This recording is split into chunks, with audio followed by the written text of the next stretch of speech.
Hey there, welcome to Bread Arrows. Tonight, we've got hours of chilling horror stories combined with soothing rain sounds to help you relax and sleep. Before you drift off, leave a comment below and let us know where you're listening from and what time it is. If these stories give you chills, don't forget to like, share, and subscribe. Get cozy and let the fear take over.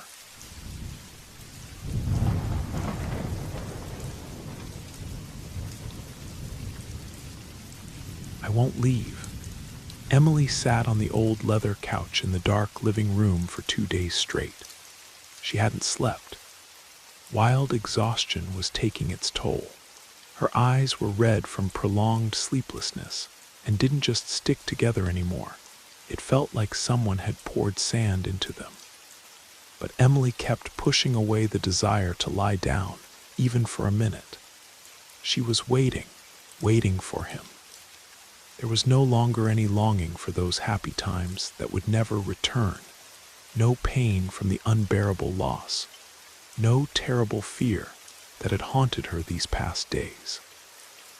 There was nothing left except exhaustion and apathy, and an unshakable determination to end this once and for all. Emily rocked back and forth, clutching a plush teddy bear that her parents had given her as a child. "Where are you?" she whispered into the darkness. "You need me. You're coming for me. Let's finish this here and now." The old grandfather clock struck 1 in the morning. Completely absorbed in her thoughts, Emily jumped at the unexpected sound. Then heavy footsteps were heard on the front porch of the house. Emily tensed all over, set aside the toy, and rose from the couch. Well, that's it, she thought. I'm doomed. This is the end. They met when Emily was 18, on a late December evening at a bus stop.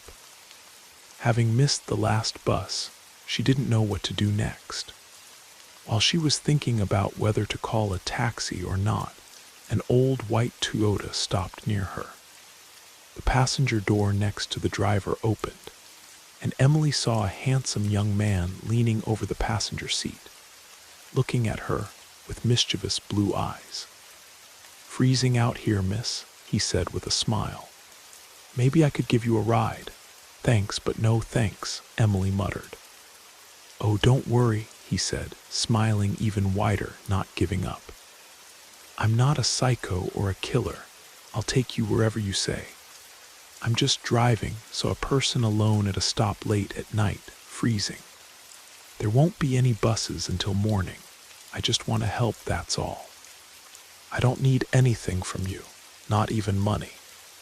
"Just give me a ride," Emily asked suspiciously. "Just give you a ride," the smiling guy replied. "I won't even hit on you, even if you ask me to." Emily didn't know why, but she smiled back at him. Something about this guy attracted her, and his sincere smile simply disarmed her. Emily perfectly understood that getting into a car with a stranger was dangerous, but she got in. Don't ask why, she wouldn't have answered anyway, because she didn't know the answer herself. "I'm Jake, by the way," the guy said as soon as Emily got into the car next to him and fastened her seatbelt. "Emily," she quietly replied. "Where to, Emily?" Jake inquired. "Maple Street 67. "Got it," Jake smiled again, and the car pulled away. That's how they met, and later they started dating. They were a strange couple. She was an 18-year-old honor student at law school, a beauty with long chestnut hair and turquoise eyes, and he was a simple, outwardly unremarkable 25-year-old guy with long blonde hair, often tied in a low ponytail. But he had an easy character and amazing charisma. Jake often brought her white lilies. When Emily once asked him why lilies specifically, he shrugged and answered, "I don't know, but for some reason they're what I associate with you." Jake lived with his grandmother, Dorothy Mee. Jake's mother had abandoned him and his father when he was only 2 years old.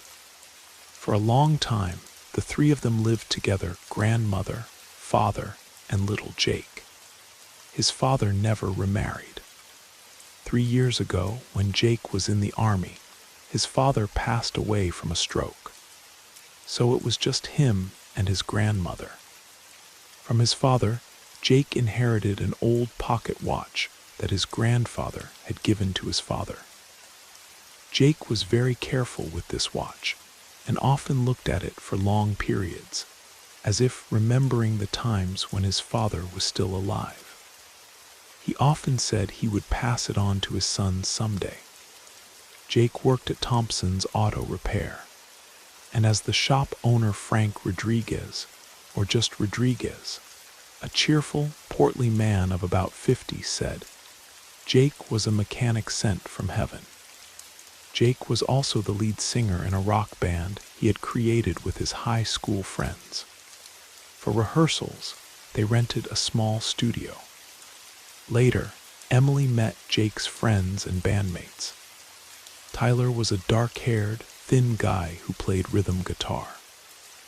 Matt, the bass guitarist, turned out to be a cheerful, short guy who for some reason always seemed to be squinting and had a large number of tattoos. The drummer and keyboardist were twin brothers, Danny and Chris Martinez Chubby, red-haired guys with long, curly hair like Jake's.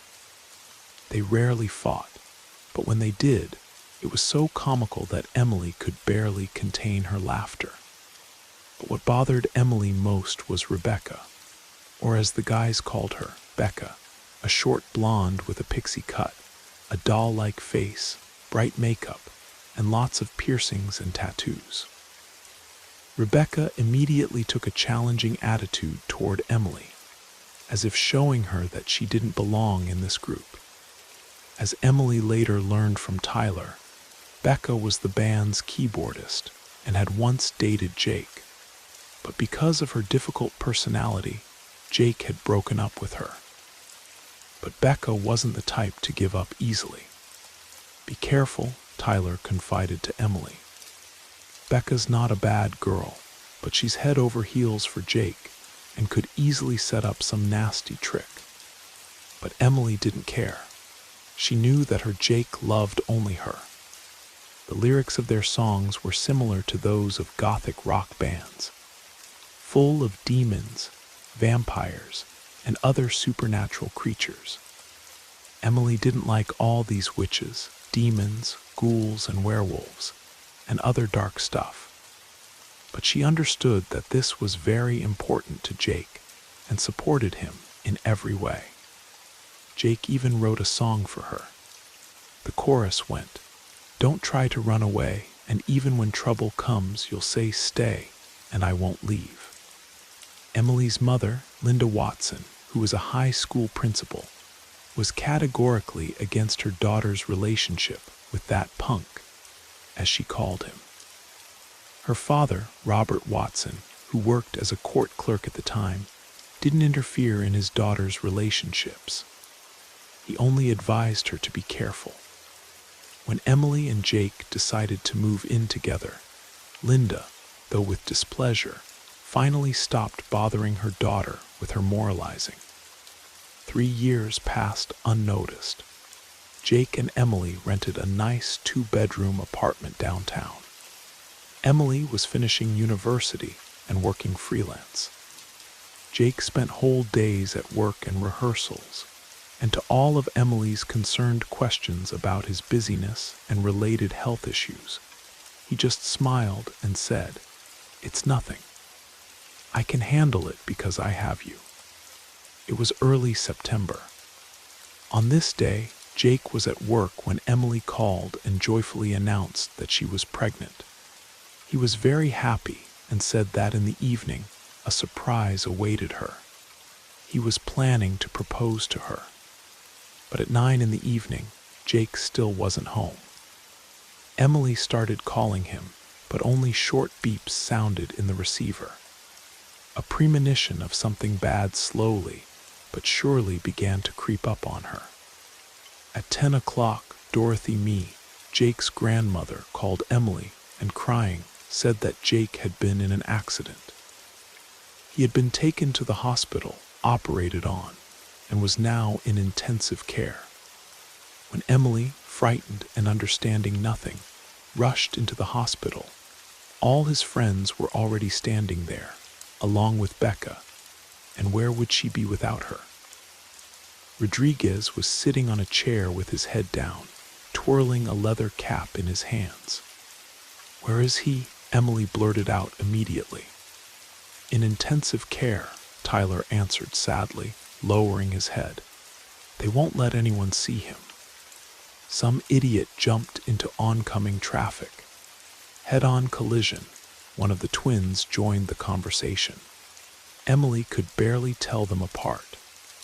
Rodriguez got up from his chair and put his arm around Emily's shoulders.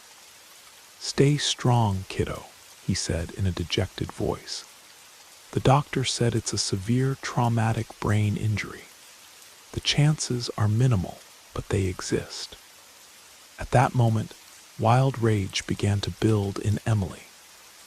She forcefully pushed Rodriguez away from her and stared at him with hatred. "Chances? You talk about chances," she screamed like a madwoman. "Are you afraid of losing your best mechanic? You," she poked the portly man with her finger, "you loaded him with work even on weekends. You saw that he could barely stand on his feet, but you always had important clients. And besides Jake, you had no other workers." She turned sharply toward the guys. "What kind of friends are you? After work, he ran like crazy to your rehearsals, the band. Who needs your songs about devils? Who listens to you?" Emily looked at Rebecca with undisguised contempt. "And you dream of getting him back. Listen to me, you witch. Even if Jake doesn't survive, I won't give him to you, even dead." Everyone stood stunned. They had never expected to hear this from the usually calm and reasonable girl. For those gathered, it was a complete shock. Tyler moved forward, trying to calm Emily, but she couldn't be stopped. Everything that had piled up was carrying her away more and more.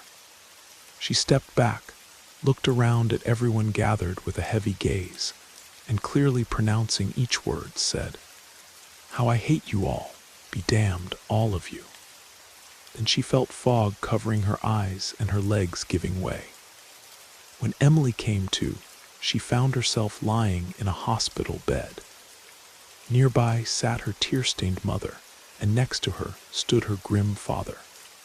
"She's awake," Linda exclaimed when Emily opened her eyes. "How you scared us, sweetheart. Why didn't you tell us you were expecting a baby?" Emily looked away from her mother. "Where's Jake?" "Honey, you mustn't worry," her mother said fearfully.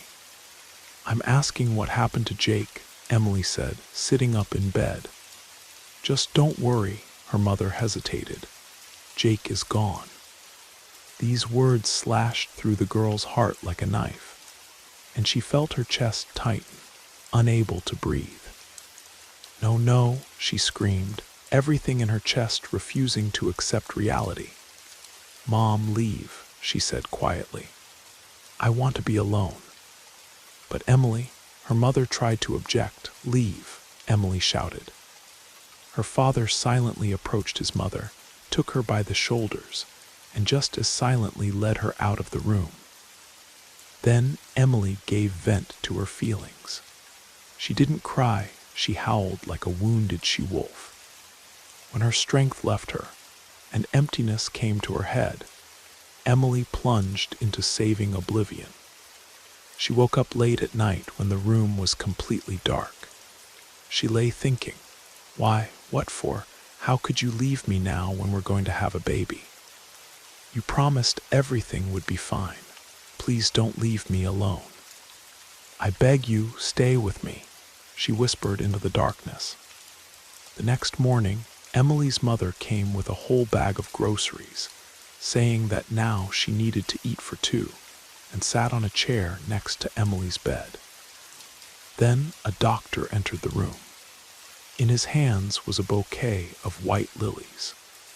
"Hello, Emily," he said with a smile, extending the bouquet to Emily. "How are you feeling?" "What's this?" Emily asked, thunderstruck. Only Jake had given her white lilies. "Someone left it for you at the reception," the doctor smiled. Could this be someone's stupid, cruel joke? Emily thought. Emily stayed in the hospital for 2 weeks. The threat of miscarriage was very serious. She wasn't at Jake's funeral. None of his friends contacted her. Only Dorothy Me called Emily after the funeral and said that the funeral had gone well, and that Emily should come visit her whenever she wanted. Emily didn't tell her about her pregnancy. She'd had enough worries, maybe later. When Emily and her mother went to the apartment that had once been hers and Jake's, her heart clenched. Everything painfully reminded her of Jake. Her parents offered her to move in with them, but Emily flatly refused. She had to learn to build her life anew. After sitting over tea with her mother in the kitchen and seeing her off home, Emily began to prepare for bed. As soon as she entered the bedroom and turned on the light, she froze in place. The pillow and blanket on Jake's side of the bed were wrinkled and covered in dirt. Frightened, Emily tiptoed closer. Near the bed, she noticed dirty tracks from men's shoes. She looked more carefully at the floor and only then noticed that the tracks stretched from the front door. How could she not have noticed them? Approaching the bed, Emily glanced at the nightstand on Jake's side. There, all dirty, lay his watch. She screamed in horror, and immediately the phone rang. Emily took her cell phone with trembling hands and looked at the screen. Unknown number was displayed. Trembling with fear, she brought the phone to her ear. From the phone came a dull hissing, then a quiet voice whispered, "You said stay. I won't leave." Emily panicked and threw the phone away from her. Rodriguez had been tinkering with Borisov's car for a whole hour. This was a very important client. His SUV was needed by tomorrow. It was already 11 o'clock in the evening. All the workers had gone home, and only he was fooling around here like an idiot instead of being home with his granddaughter. If only Jake were here now, he would have figured it out in a minute, Rodriguez thought to himself, examining the chassis of the SUV standing on the lift. Sorry for the guy. Golden hands. Suddenly, the SUV on the lift swayed as if someone was rocking it. Rodriguez began to look around fearfully. "Hey," he shouted. "Who's got nothing better to do? Who's going crazy there? I'll catch you and beat you up, idiots." Then he saw a male figure in a black, dirty suit. Rodriguez couldn't make out the face. Suddenly, the stranger grabbed the lift mountings with both hands and began to pull them apart in different directions. They gave way. Rodriguez, not believing his eyes, still rushed to save himself, but he didn't make it. The heavy unit, weighing more than 2.5 tons, breaking off the lift, crashed down on him. Crushed by the SUV, Rodriguez wheezed, choking on his own blood. Already dying, he managed to notice how a man in a dirty suit approached him and squatted down, peering into Rodriguez's face. Even before death, he was ready to swear that Jake's dead face was looking at him. Emily couldn't calm down. The next day after the terrible discovery, she went to the cemetery to Jake's grave. Emily didn't know what she might discover there. She just felt that something wasn't right. Approaching his grave, she saw a headstone with a portrait of such a dear face. The entire grave was covered with funeral wreaths and flowers that had already withered. Emily sat down near the grave and sadly looked at the photo. She remembered those days when they were so happy. Emily didn't know how long she had sat by Jake's grave. She only felt that she was getting cold and her legs were numb. She got up and, saying goodbye, "Sleep peacefully, my love," headed for the cemetery exit. Coming out of the elevator and approaching her door, Emily saw that something light was lying on the doormat. Coming closer, Emily covered her mouth with her hands to keep from screaming. On the doormat in front of the door lay a bouquet of white lilies. Beside herself with horror, Emily kicked the flowers away and flew into the apartment. As soon as she slammed the door, the phone rang in her jacket pocket. She frantically began to rummage in her pocket, trying to fish it out. Unknown number was displayed on the screen again. With trembling hands, she brought the phone to her ear. The familiar voice whispered again. Quickly turning off the phone, Emily squeezed it in her hands and burst into tears. The phone rang again. Emily looked at the screen in horror. Tyler was calling. "Hello," Emily said, trying to steady her breathing as she brought the phone to her ear. "Hi," she heard Tyler's voice. "Hello, Tyler," she replied. "Listen, Emily," he continued in a dejected voice. "I don't know if you need to know this or not, but yesterday Rodriguez died. They say it was an accident, crushed by a car. The funeral is in 3 days. You could come, he's not a stranger." "I'll think about it," Emily replied dryly and hung up. At Rodriguez's funeral, there were many people. Employees of the auto service came, and grateful clients who knew Rodriguez as an excellent master and as a good person. All of Jake's friends stood there too. They buried Rodriguez in a closed coffin. Next to the coffin stood his grief-stricken widow, with her daughter and son-in-law holding a small girl on either side. Emily stood aside behind a tree, never deciding to come closer. She was ashamed to look into the eyes of the widow of a man, to whom she had said only hurtful words in her heart. After standing by the tree for a while, Emily turned around and left the cemetery. Matt sat in a boat in the middle of the lake, having lowered his fishing rod into the water. Fishing was his eternal hobby, well, besides music, of course. When he sat in the boat or just on the shore and watched the float, he could calmly think, sort out his thoughts and feelings. When his father left the family many years ago, leaving him and his mother literally nothing to eat on, Matt was 15.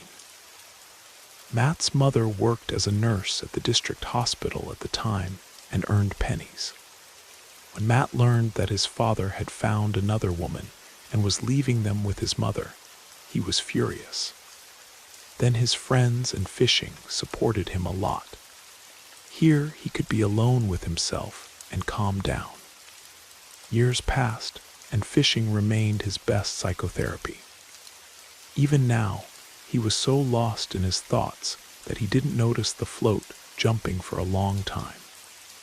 Although there were 5 of them friends, well, plus Becca, Jake was the one who could unite them, so different, and direct their joint efforts toward achieving a goal.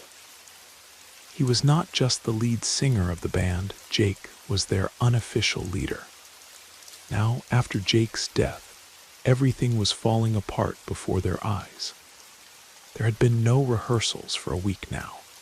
Everyone walked around gloomy. And now, Rodriguez too. He was a professional in his field. Matt couldn't believe that he hadn't properly secured the SUV on the lift. Lost in heavy thoughts, Matt suddenly felt the boat rock.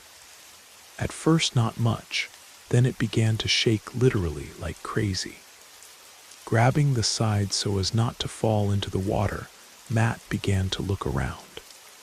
Behind him, he saw 2 blue, swollen hands gripping the stern of the boat and forcefully rocking it. Freezing with fear, Matt, still grabbing the edges of the boat, crawled to the stern and looked behind it. Horror paralyzed Matt's entire body. From under the water, the same swollen and already beginning to decompose face of Jake stared at him, but it expressed no emotions, and only the eyes, which seemed absolutely white, stared point-blank at Matt. Matt screamed, and then the boat overturned. The cold water constrained his muscles, but Matt, driven by fear, began to thrash with all his might, trying to reach the shore. Suddenly, he felt a death grip on his ankles. He was being dragged down under the water. Already underwater, fighting with his last strength, Matt looked down. Jake was holding him tightly by the legs and persistently dragging him down, still staring at him with dead eyes. Matt's lungs began to fill with water. Tired of the useless struggle, he stopped resisting, allowing the dead man to drag him to the bottom. Already losing consciousness, Matt thought sadly, "What for? What for?" In the evening, approaching the door and discovering a bouquet of white lilies near it, Emily tiredly picked them up and, entering the house, threw the bouquet into the trash can. Today she had been to the gynecologist and ultrasound, and they told her she was having a boy. A son. Jake had so wanted a son. He said that when he grew up, he would give him the family watch. Emily shuddered at the unpleasant memories. Those watches were still lying all dirty. She had then swept them into the nightstand drawer and never opened it again. Entering the living room, she sank onto the couch, giving her legs a rest. When the fatigue began to recede, Emily began to think and compare facts. Who would benefit from scaring and mocking her like this? All her thoughts led Emily to only one person, Rebecca. The phone rang again. Emily picked up the receiver. Unknown number. The phone again made a hissing sound, and after that, the same terrible whisper. The phone disconnected. Emily, as if stunned, jumped off the couch, but she'd had enough. She began to dial Rebecca's number. "Hello," Emily heard her voice, but it was somehow dejected. "It's all you," Emily blurted out instead of a greeting. "Hello to you too," Rebecca replied in a dull voice. "What are you up to, these nasties?" Emily shouted into the receiver. "These flowers," the creepy whisper on the phone. "Listen to me carefully, Becca. If you continue this harassment, I'll report it to the police." "I have no idea what you're talking about," Rebecca answered just as calmly. "But now you listen to me. This afternoon, Matt was pulled out of the lake dead. Yesterday evening he went fishing, and today fishermen found his body by the shore. I lost a friend, and you call and accuse me of some nonsense.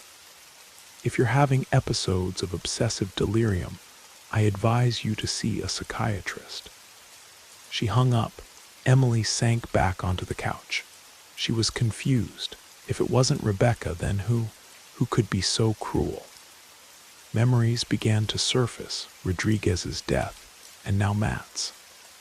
Emily finally began to realize that all this wasn't a joke. Someone was purposefully killing people. These deaths were directly connected to her. The Martinez twins, Danny and Chris, sat in the small music studio. They had just returned from Matt's funeral. After sitting for a while at the wake, they grabbed a couple of bottles of vodka and headed here. Danny, already quite drunk, monotonously beat the drums. Chris stood by the window, looking at the evening city on which dusk was slowly descending. "Stop banging," Chris couldn't stand it. "It's depressing enough as it is." "What's happening?" Danny said in a drunken voice. "First Jake, then Rodriguez, then Matt. It's like death is playing some kind of game with us." "Let's do without mysticism," Chris grumbled displeasedly. "You should stop watching horror movies, or you'll completely lose your mind. And don't lean on the vodka. I'm not going to drag you down from the 5th floor to a taxi later." But everything adds up. Drunk Danny wouldn't calm down. These deaths are like the Grim Reaper mowing us down one by one. It's just a coincidence, Chris calmly answered his brother. Jake died in an accident. Do you know how many of them happen in the world every minute? Rodriguez was just tired, worn out from work. He didn't look properly. Matt was generally incomprehensible lately, like he'd gone into himself completely. Hell knows what was in his head. Jake was the only one keeping him afloat, and after his death, Chris waved his hand hopelessly, continuing to look out the window. Maybe he jumped into the water himself, or maybe a cramp caught him and he drowned. So there's no devilry here. Suddenly the front door burst open, and Chris smelled the stench of death. What the hell? He began to turn slowly toward his brother. Did you pull some tricks, throw a dead rat? He didn't manage to finish speaking, as he saw his brother's eyes frozen in surprise. A hand stuck out of his chest, but it was not the hand of a living person. It was a bony fist clenched into a fist. It suddenly disappeared from his brother's chest, as if someone had jerked it back, and Danny, coughing up blood, collapsed face down on the floor. Stunned by what he saw, Chris wanted to rush to his brother, but stopped abruptly. A dead man came out of the shadows. He had already decomposed considerably, so Chris couldn't make out his face from a distance. The dead man raised his right hand, which was covered in blood with hanging remains of rotten flesh, and as if in bewilderment, looked at it. Apparently, when he pierced Danny's chest, the dead flesh couldn't hold onto the bone and slipped off it. Then he abruptly tore off the rot hanging on his hand, threw it aside, and moved toward Chris. Chris began to back toward the window, fumbling around with his hands, trying to grab at least something for defense. But as the dead man approached Chris, he began to gradually recognize familiar features in him. Jake exploded in Chris's head, and he froze, bumping his tailbone against the windowsill. Jake slowly approached him, and Chris's nose was hit by simply unbearable stench of rotting flesh. He just looked into the dead eyes of someone who had once been a living friend. Jake stopped 2 steps away from Chris and slowly, as if with difficulty, trying to make his almost rotted vocal cords work, spoke. "Sorry, it's necessary. It's Emily." Then he grabbed Chris by the shirt and with incredible force threw him out the window. The glass shattered with a crash, and Chris's body crashed onto the asphalt. Returning home late in the evening, Emily saw another bouquet on the threshold. She stopped for a moment at the door, then turned around and walked back toward the elevator. She sat in the park on a bench for an hour, staring into emptiness. Suddenly, the phone rang again. Emily, startled, took it out of her purse and looked at the screen. Unknown number. She dropped the call and threw the phone back into her purse. A signal about a received message came from it. Emily was expecting a message from a client about another article fee, so she took out her phone. Looking at the screen, she saw 3 words displayed on it. "I won't leave." This was the limit to everything. Now she definitely decided to call the police. Just as she was about to dial 911, the phone came alive. Tyler was calling. "Why are you doing this?" She heard Tyler's voice on the phone. "Tell me, Emily, why are you doing this?" "What am I doing?" Emily asked, completely understanding nothing. "Did you hire a killer? Are you killing us all one by one?" "You've lost your mind," Emily screamed. "No, Emily, I'm in my right mind and haven't lost the ability to compare some facts. In the hospital, you cursed us all. Then everyone who was there started dying. But here's what I'll tell you. if Rodriguez's and Matt's deaths could be blamed on accidents, then the twins' death is pure murder. The twins. Emily jumped off the bench as if stunned. Don't play the innocent lamb, Tyler smirked in response. Your buddy screwed up, couldn't do everything quietly. Sloppy work. Tomorrow the detective is calling me. I'll have to share my thoughts with them about you, Emily. And you know what? He added. I loved you. When you first came to our studio with Jake, I couldn't sleep from that day and envied Jake like hell. Who knew you'd turn out to be such trash?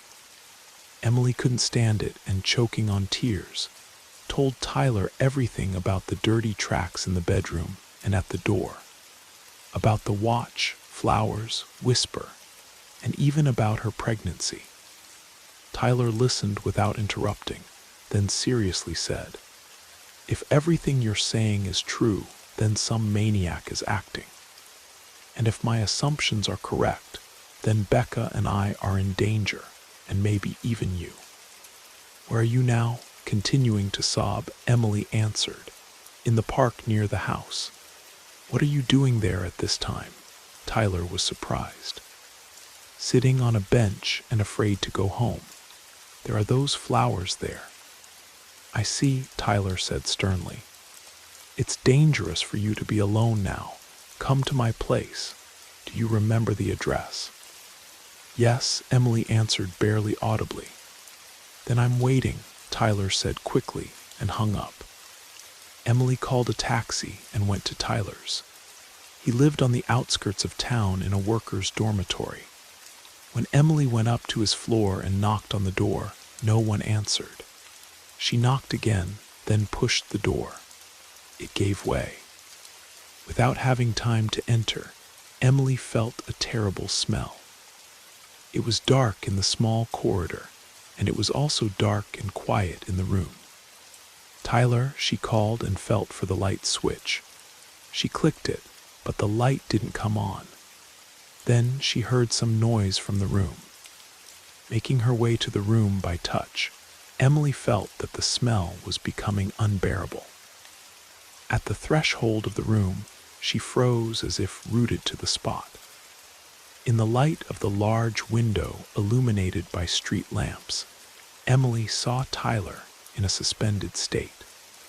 He wheezed and waved his legs, trying to find support, grabbing with his hands at something on his neck. Coming closer, Emily saw a thin belt around Tyler's neck and a dark figure behind him, tightening this belt around his neck.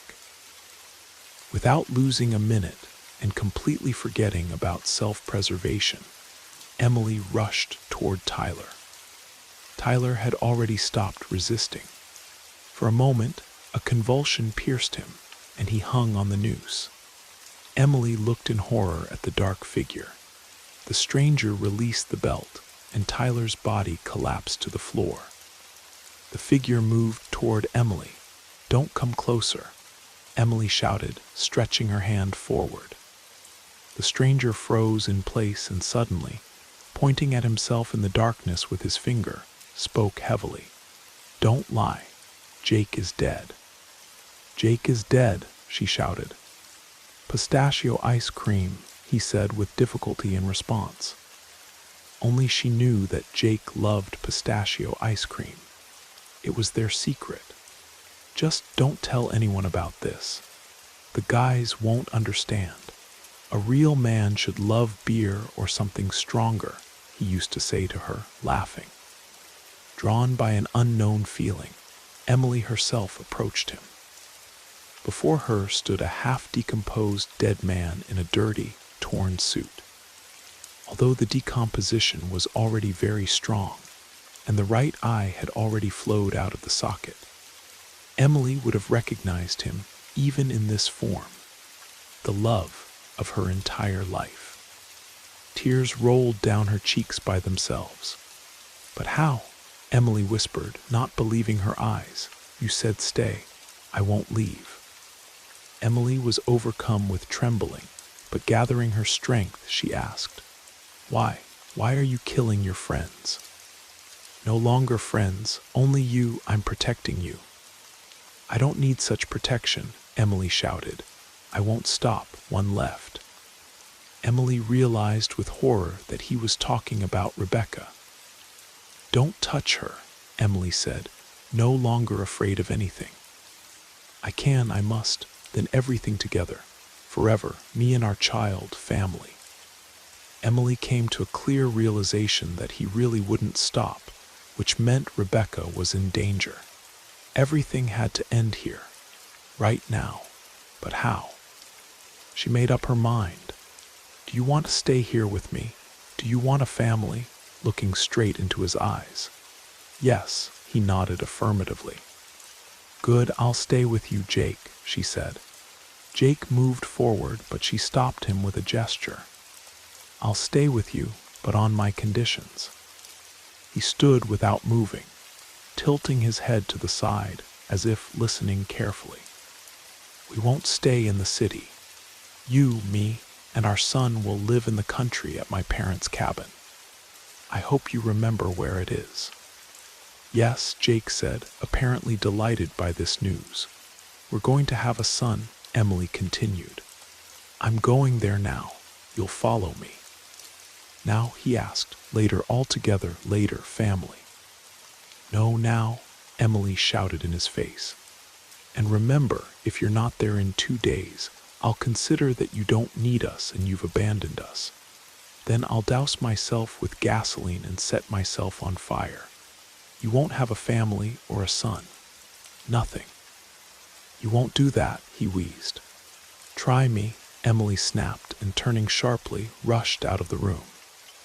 After running a block, Emily called a taxi, and already sitting in the car, dialed Rebecca's number. What do you want now? Emily heard her displeased voice. Listen, Becca, Emily began to speak quickly. Just don't interrupt. Sit at home, lock all the locks, and don't open the door to anyone. Do you hear, anyone? Trust me, it's necessary. Again, your hallucinations, Rebecca answered sarcastically. Or wait, Tyler told me that all the deaths around us are somehow connected to you. Aren't you the one, friend, who's gone crazy and killing everyone? And now you're scared of yourself, and decided to warn me out of the kindness of your heart. Think what you want, Emily didn't justify herself. But I beg you, lock yourself in and don't leave the house until I call. Okay, Rebecca replied somewhat indifferently. I decided to go on a small drinking binge anyway. I got booze and food. For me, that's at least 3 days. When I'm drunk, I don't care anyway, and I don't open the door to anyone when I'm drunk. But when I sober up, Emily, I'll go to the police. And you, friend, better come up with at least some excuse for this madness that's happening now. Saying this, Rebecca hung up. Emily sighed with relief. She knew that Rebecca rented a 1-bedroom apartment on the 5th floor, and although the interior was quite simple according to Jake, the owners had bothered to install an armored front door. Why they needed this was unclear, but now this fact calmed Emily. While Emily was talking on the phone with Rebecca, sitting in the back seat of the taxi, the graying, thin driver periodically looked at her through the rearview mirror. As soon as Emily finished the conversation, he asked sympathetically, "Did something happen to you? Maybe I should take you to the police station instead of out of town." Emily looked at him tiredly and said, "No, thank you. Take me to the address I gave you." Upon entering the house, Emily immediately began preparing for what she had planned. At her parents' cabin, electricity had been installed, but just in case, her father had bought a gasoline generator and kept a couple of gas cans at the cabin. After lighting the wood-burning stove, her mother's pride, which she personally supervised the construction of, and warming the house, Emily went to the garage and took a full gas can. In the house, she poured the gasoline into a bucket and placed it behind the couch. Then, taking a lighter from the stove and putting it in her pocket, she sat on the couch and began to wait. She waited almost 2 days, only occasionally throwing wood into the stove so as not to freeze. When heavy footsteps were heard on the front porch of the house after midnight, Emily tensed all over, set aside the toy, and rose from the couch. The first thing she did was unlock the latch on the window in the room and check the lighter in her pocket. It was in place. Now there was no turning back. The door to the house flew open, and Jake entered. Now it was simply impossible to recognize him because of the severe decomposition, but it was still him. Stepping over the threshold, Jake stood for a while, then moved toward Emily. Emily, without losing a minute, grabbed the bucket of gasoline. Jake stopped again. "I came," he wheezed. "This isn't for me," Emily blurted out and poured gasoline on him. "Here, family," wheezed Jake, dripping with the flammable liquid. "Forgive me, my dear," Emily answered sadly, "but a dead body should remain dead." She pulled the lighter from her pocket. Flicking the lighter, she threw it at Jake. He immediately flared up like a torch, but as if not noticing this, he walked toward her. Emily turned around and ran toward the window. Opening it, she quickly jumped out onto the street and ran with all her might. Having run a considerable distance, she turned around and looked toward the house. The fire had already engulfed almost the entire house. Emily thought she saw Jake standing by the window flooded with flames, looking at her. "Sleep peacefully, my love," Emily whispered. Getting back to the city, Emily immediately called Rebecca and arranged a meeting. When she knocked on the door with the agreed signal, Rebecca opened it wearing a housecoat, all disheveled and smelling of alcohol, but sober. "Well, you look like something," Rebecca whistled, letting Emily into the room. "You had quite an adventure, didn't you?" Entering the kitchen, Emily noticed that it was surprisingly clean. No empty bottles, no dirty dishes, and absolutely clean floors. Noticing Emily's bewilderment, Rebecca calmly said, "I don't like dirt. Strange, isn't it?" Then she immediately added, "I heard the explosion. Didn't see it, though." "I saw it and heard it," Emily said tiredly, sinking into a chair. Rebecca, who was putting on the kettle, turned around sharply. "Tell me," she said briefly. Emily told her everything. Rebecca listened attentively without interrupting. When Emily finished, Rebecca exhaled sharply and said, "Well, friend, you've given me a bestseller. After your story, in my condition, I'll definitely have nightmares for a week, and a white bunny will come too." Then she paused thoughtfully and continued, "Well, suppose I believe you. Just don't tell anyone else about this, you'll end up in a mental hospital." So they became friends. Rebecca turned out to be a great girl, albeit with her own quirks, but very cheerful and devoted friend. She supported Emily throughout her pregnancy, and when Emily was discharged from the maternity ward, she met her along with her parents. Daniel was born a real hero, 9 pounds 3 ounces. He was a calm baby and didn't cause Emily much trouble. A month had passed since discharge from the maternity ward. Emily, having closed the bedroom door, was putting Daniel to sleep.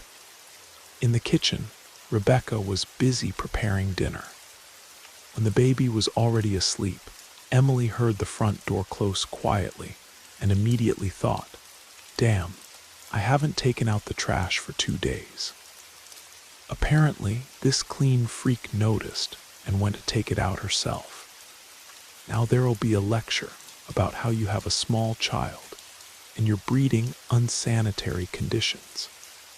Her phone vibrated, and Emily, without looking at the screen and thinking it was her mother calling as usual, brought it to her ear. From the phone came a dull hissing and a quiet whisper. "I won't leave," Rebecca screamed wildly in the kitchen.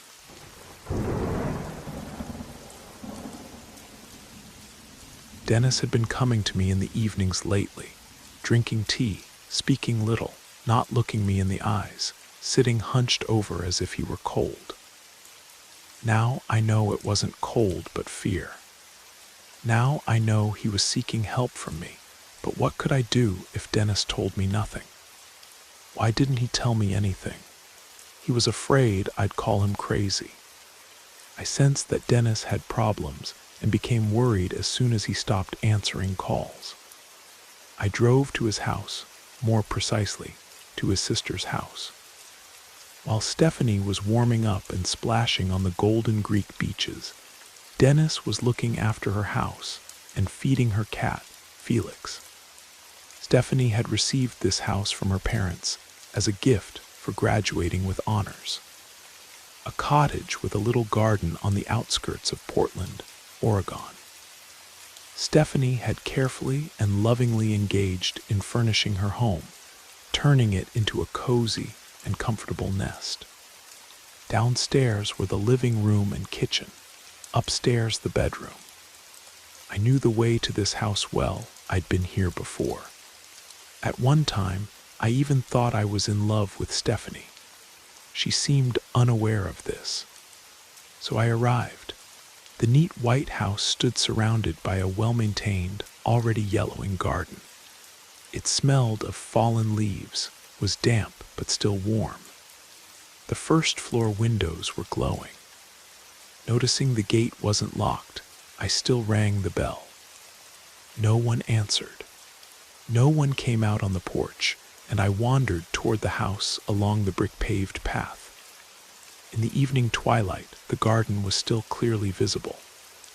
Something lay on the lawn, something carelessly thrown, like a rag. No, it was Dennis's sweater, the blue sweater he'd been wearing these days. I liked the situation less and less, and I called for Dennis. No one answered. I dialed his number. Somewhere in the house, Mozart's Turkish March quietly began playing, a familiar ringtone. Listening to these cheerful sounds, I climbed onto the porch, entered the hallway, turned into the living room. On the carpet in the middle of the room lay jeans. Maybe he has a girl over, I thought. I called my friend again. No one answered, and the Turkish March, flying down from upstairs, probably from the bedroom, fell silent. It became quiet as in an empty house. I'm alone here, at least among the living. Trying not to think about the bad, I looked into the kitchen. Chocolate countertops, blue cabinets. On the table, a basket with red apples and a mug with unfinished and already cold tea. Dirty dishes in the sink. I called Felix. The white cat bowl was filled with pumpkin seeds. Felix hates pumpkin seeds. The seeds were scattered all over the floor as if a pumpkin rain had fallen. I didn't want to go up to the second floor. I looked out the window, hoping to spot Dennis in the garden. Paths, bushes, apple trees, a small decorative pond, fallen leaves glowing yellow on the darkened grass. In the sky, the moon shone dully pale. Suddenly, I felt there was someone else in the kitchen with me. I'm not alone. Just at that moment, I noticed Stephanie's black cat walking along the garden path. So it wasn't Felix behind me. Something was trying to breathe behind my back. Something was looking at me, looking hostilely. I couldn't understand where this feeling came from, but I was afraid to turn around. Staring at the garden, I no longer saw anything. I was trying to understand what was happening behind my back, and the longer I hesitated, the stronger fear crept over me. Finally, I gathered my courage and turned around. On the floor by the refrigerator sat something pale, hunched, frightened, and terribly white. A naked body crouched with legs drawn up and head covered with hands. Skin pale to the point of blueness, like a ghost's, like a plucked chicken's. Knees pressed together, one hand thrown over the head, the other covering the face. Between the spread fingers burned the horror of wide-open eyes. A pitiful, frightened, strange creature. I looked at this terrible being for a minute, growing cold with fear and disgust, until I recognized my friend Dennis in it. This discovery frightened me even more. Finally, I squeezed out, "Dennis, what's wrong with you?" I forced myself to approach him and touch his hand. His skin was wet and cold. Dennis shuddered and turned away to the wall. On his pale, crossed legs lay pumpkin seeds. Felix had done his work. "Dennis, it's me, Christopher. What's wrong with you? Look at me. I'm your friend Chris, your buddy. Why are you without pants? Are you cold?" I sat down next to him, pressing my nose to the wall and trembling. What must have happened for my friend Dennis to turn into this in just a few days or even hours? Maybe he was taking drugs or something worse. I spoke to him quietly and gently like a tender mother. I stroked his shoulders, tried to take his hand, but achieved nothing. He silently trembled and pressed against the wall. I called 911. Dennis was taken to the hospital. They promised to report the preliminary diagnosis the next day. I returned to Stephanie's house, cleaned up the kitchen, swept the pumpkin seeds from the floor with a brush, cleared them from the cat bowl, and poured food from a can. Felix immediately appeared, a black, short-haired, thin cat that looked like a devil. The cat stuck his face in the bowl and quietly began munching. Stephanie didn't spare money on food for her pet. He ate to his heart's content, but didn't get fat, not a horse that eats feed. I should have called Stephanie, but I decided to wait until morning. Let the girl sleep peacefully. Tomorrow, when I get news from the hospital, when this murky business might somehow clear up, we'd have something to talk about. I didn't want to drag myself to the other end of the city at night, and I stayed here in the empty house. I drank tea, watched TV, and fell asleep on the living room couch. I dreamed something vague and confused, some people, some conversations. Dennis, Stephanie, and muffled voices arguing about something. Darkness fell over everything, and in this darkness, a light spot appeared, slowly approaching and turning into a face. Pale and strange, she looked at me with one eye so that I shuddered and woke up. A dark room, silence. In the window, pale moonlight. Felix was sleeping on my stomach, curled in a ball. Trying to calm down, I petted the cat. It didn't help. My heart was pounding. I sat up, disturbing Felix. He got offended and left. My throat was dry. I went to the kitchen to drink water or maybe make tea. Turning on the light, I saw golden pumpkin seeds scattered on the brown kitchen tiles. Again, what the hell? Felix must have torn the bag of seeds while I was sleeping. While the kettle was heating, I looked out the window at the garden flooded with moonlight. Dennis burned in the sky above the old apple tree, emitting a bluish glow, scattering reflections on the pond's surface. Under the trees and bushes, shadows darkened. On the kitchen window glass, the misty reflection showed the outlines of the kitchen walls, cabinets, vases, plates. And what's that? The moon in the kitchen. No, some pale spot, a face. A strange face. What's wrong with it? One eye is open and looking at me, the other is closed. One half is brighter, the other paler. One half is alive, the other dead. My heart skipped a beat. I turned around sharply. No one. The kitchen was brightly lit. blue cabinets, painted plates on the shelf, pumpkin seeds scattered on the cold tiles. I probably wasn't fully awake yet. The kettle started whistling, releasing steam.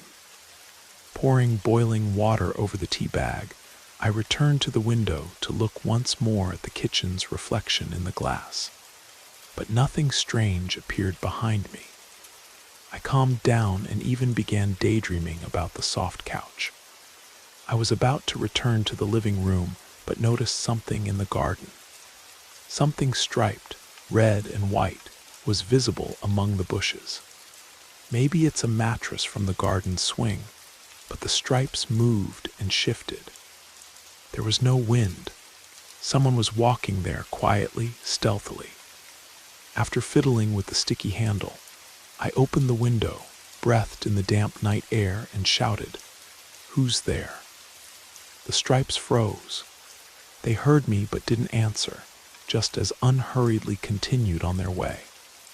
Fine, I decided to take a closer look at the intruder.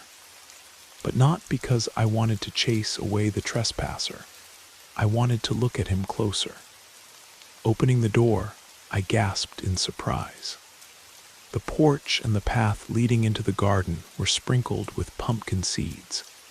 You'd think Hansel and Gretel had just passed through here. Felix is doing? No, doesn't look like it. What is this? I followed the pumpkin trail. The seeds led me to the pond. It was a huge puddle surrounded by stones and planted with reeds or something similar. In the middle of the pond stood a strange, thin person dressed in what looked like pajamas or a carnival costume in red and white stripes. On his head sat a matching striped cap, soft in fabric, with a long tail. The weirdo felt quite comfortable in the pond. The water didn't even reach the middle of his calves.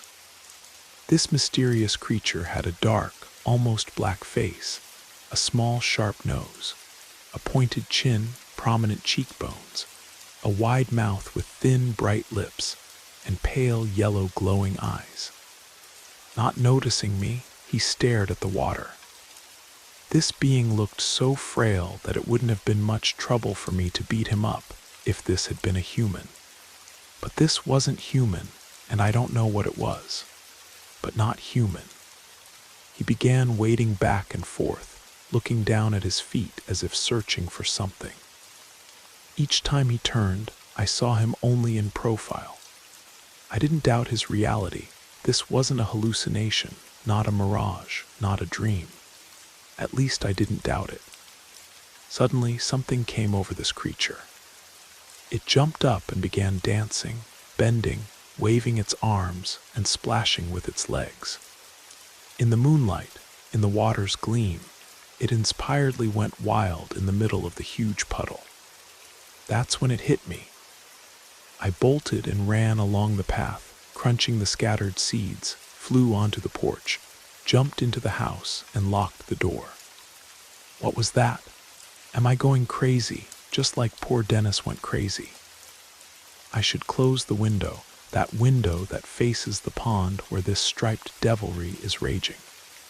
Scary, but leaving an unclosed window is even scarier, I thought, and went to the kitchen. The garden slept in the moonlight.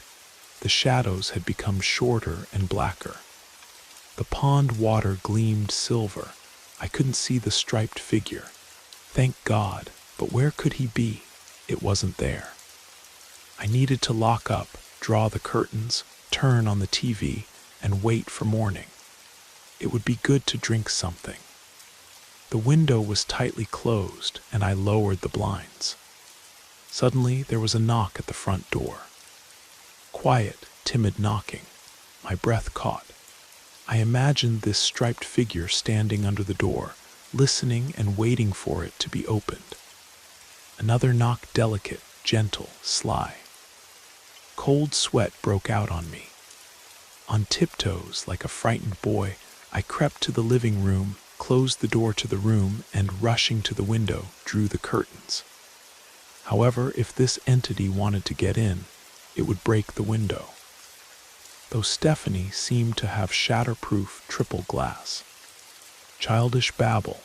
If this entity wants to, it can slip through a crack. Get out of the house and run as far as possible without looking back. I decided to call Stephanie. I'd wake her up and tell her everything and let her think I've lost my mind. I needed to tell someone everything. At least if I go crazy and turn into a trembling wreck, someone will know what happened to me. Stephanie answered with a sweet, sleepy voice. Christopher, do you know what time it is? Sorry, I know, but I have a force majeure. Something happened. Yes, don't scare me too much. Is everyone alive? Everyone's alive, but...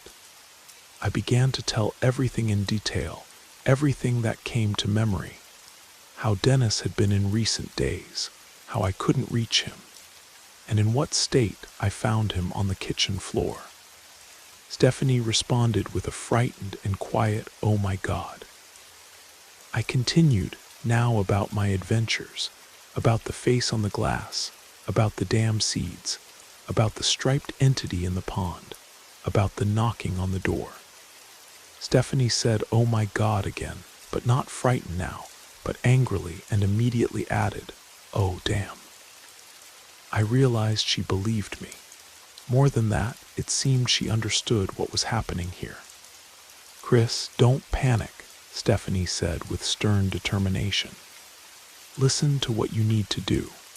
Open the secretary, find a black velvet pouch there. The connection was lost. I dialed the number again, but the subscriber was no longer available. I kept dialing, but couldn't get through to Stephanie. The secretary in the corner was a low cabinet with a folding door in the middle tier. Probably this was the secretary. I lowered the door. A spicy aroma wafted over me. In a deep niche reigned perfect order, everything laid out in stacks and arranged in rows.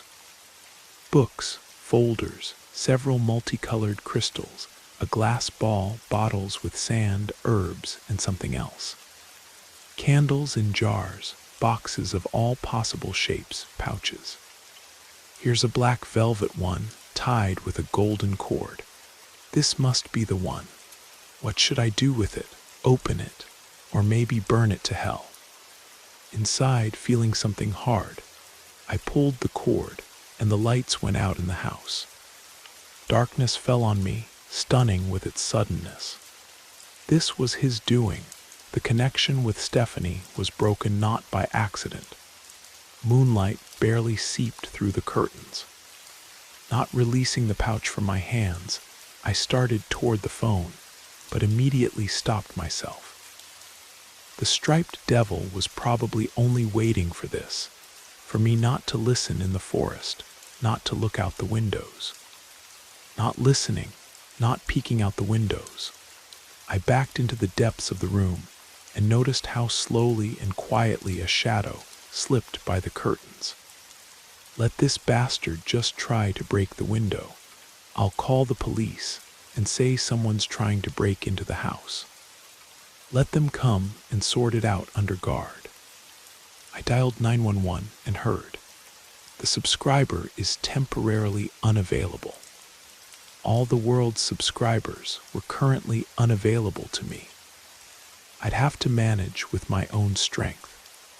Candles, where there are candles, there are matches. I fumbled among the jars and boxes, dropped something, spilled something, but soon found a lighter.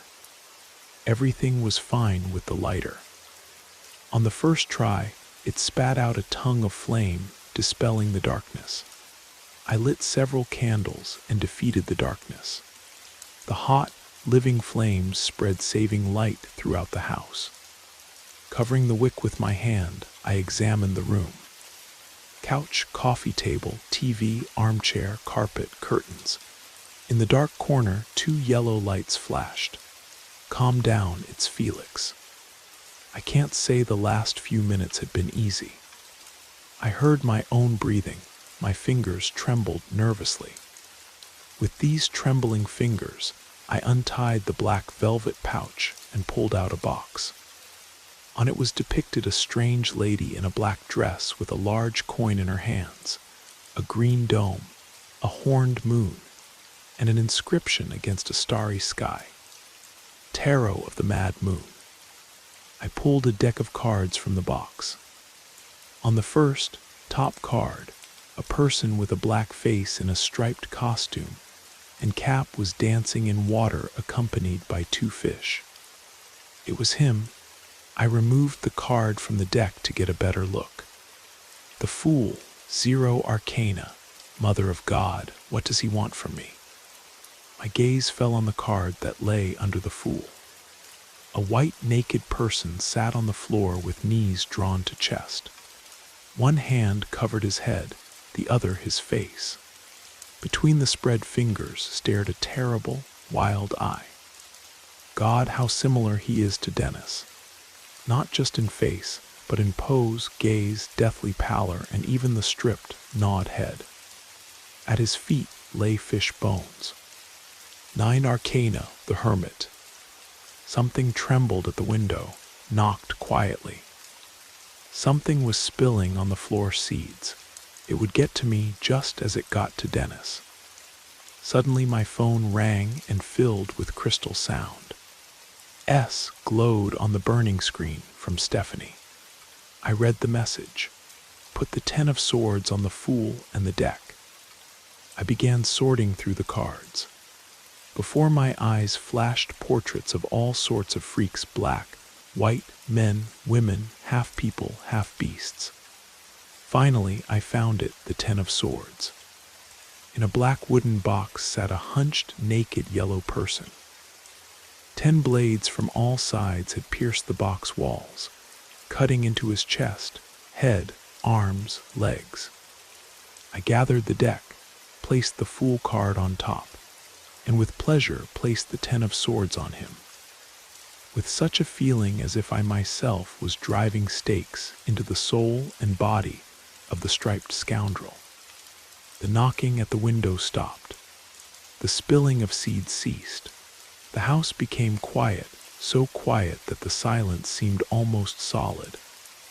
I sat on the floor, clutching the tarot cards to my chest, listening to my own heartbeat. Minutes passed, then an hour. Nothing happened. The striped creature didn't appear at the window, didn't knock on the door. The moonlight outside grew paler as dawn approached. Finally, when the first rays of sun began to filter through the blinds, I allowed myself to believe it was over. Whatever that thing was, whatever it wanted from Dennis, the cards had stopped it. At least for now. I called the hospital. Dennis was stable, but still couldn't speak coherently. The doctors said it might take time, weeks, maybe months, before he recovered from whatever trauma he'd experienced. When Stephanie returned from Greece a few days later, she found me still in her house, exhausted but alive. She took one look at the tarot cards still scattered on her coffee table and nodded grimly. "The Mad Moon deck," she said quietly. "I was hoping I'd never have to use it again." "Again?" I asked. She sat down heavily, suddenly looking much older than her years.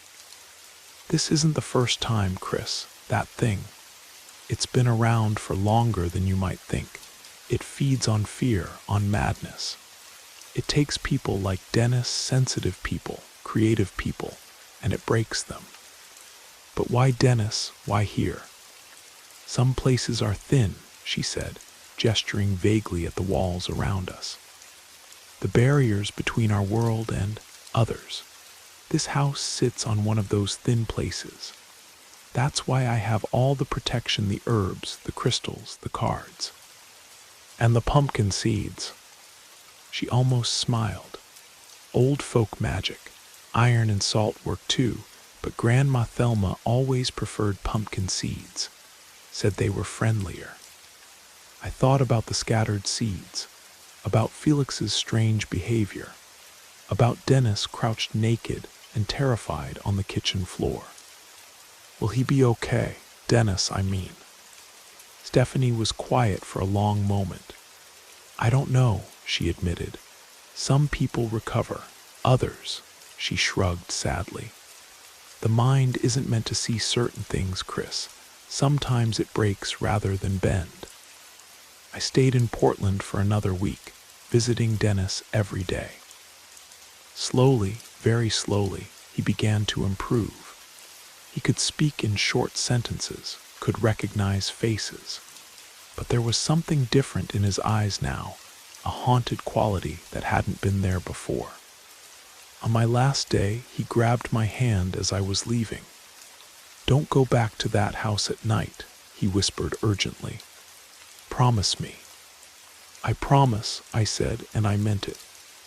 I never did go back to Stephanie's house after dark. And sometimes, on nights when the moon is full, and the shadows seem to move just a little too much, I think about that striped figure dancing in the pond, and I'm grateful for small mercies like pumpkin seeds and ancient cards that keep the monsters at bay. Dennis eventually recovered enough to return to work, though he never talked about what happened that night. But sometimes I catch him staring at reflections in windows or water, and I know he's remembering. Some things once seen can never be unseen. Some doors once opened can never be completely closed again. We just learn to live with the knowledge that there are things in the dark that are older and hungrier than we ever imagined. And sometimes, if we're very lucky, we find ways to keep them from getting too close.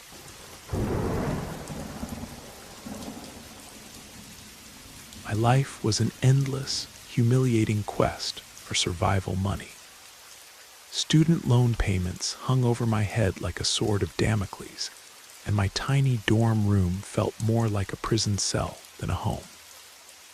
The cockroaches were bold and well-fed, marching across the kitchenette with military precision. My roommate Danny was permanently stuck in an alcoholic haze, only emerging to borrow money until his next paycheck, or to find some mythical fifth corner in our already cramped universe. I had tried everything, delivered pizza until I crashed the company scooter, hauled boxes at a warehouse until I threw out my back, tried writing papers for other students, but quickly realized my knowledge barely stretched to completing my own assignments. I wasn't complaining. There was nobody to complain to, but there wasn't much to celebrate either.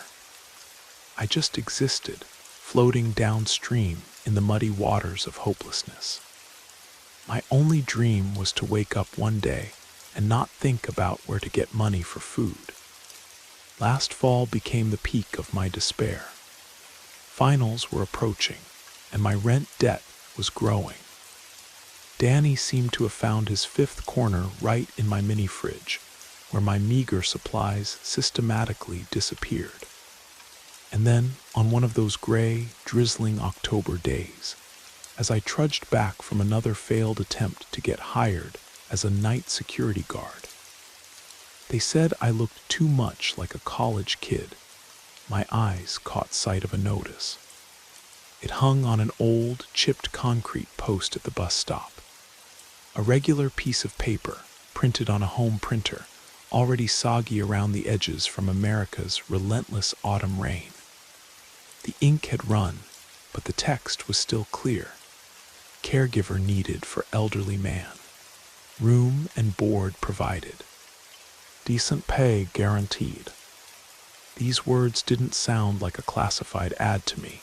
They sounded like a deafening horn announcing the end of my suffering. Free housing, food, and they'd even pay me. It was too good to be true. In my world, things like this didn't happen. I looked around, as if afraid someone else might see this ticket to paradise.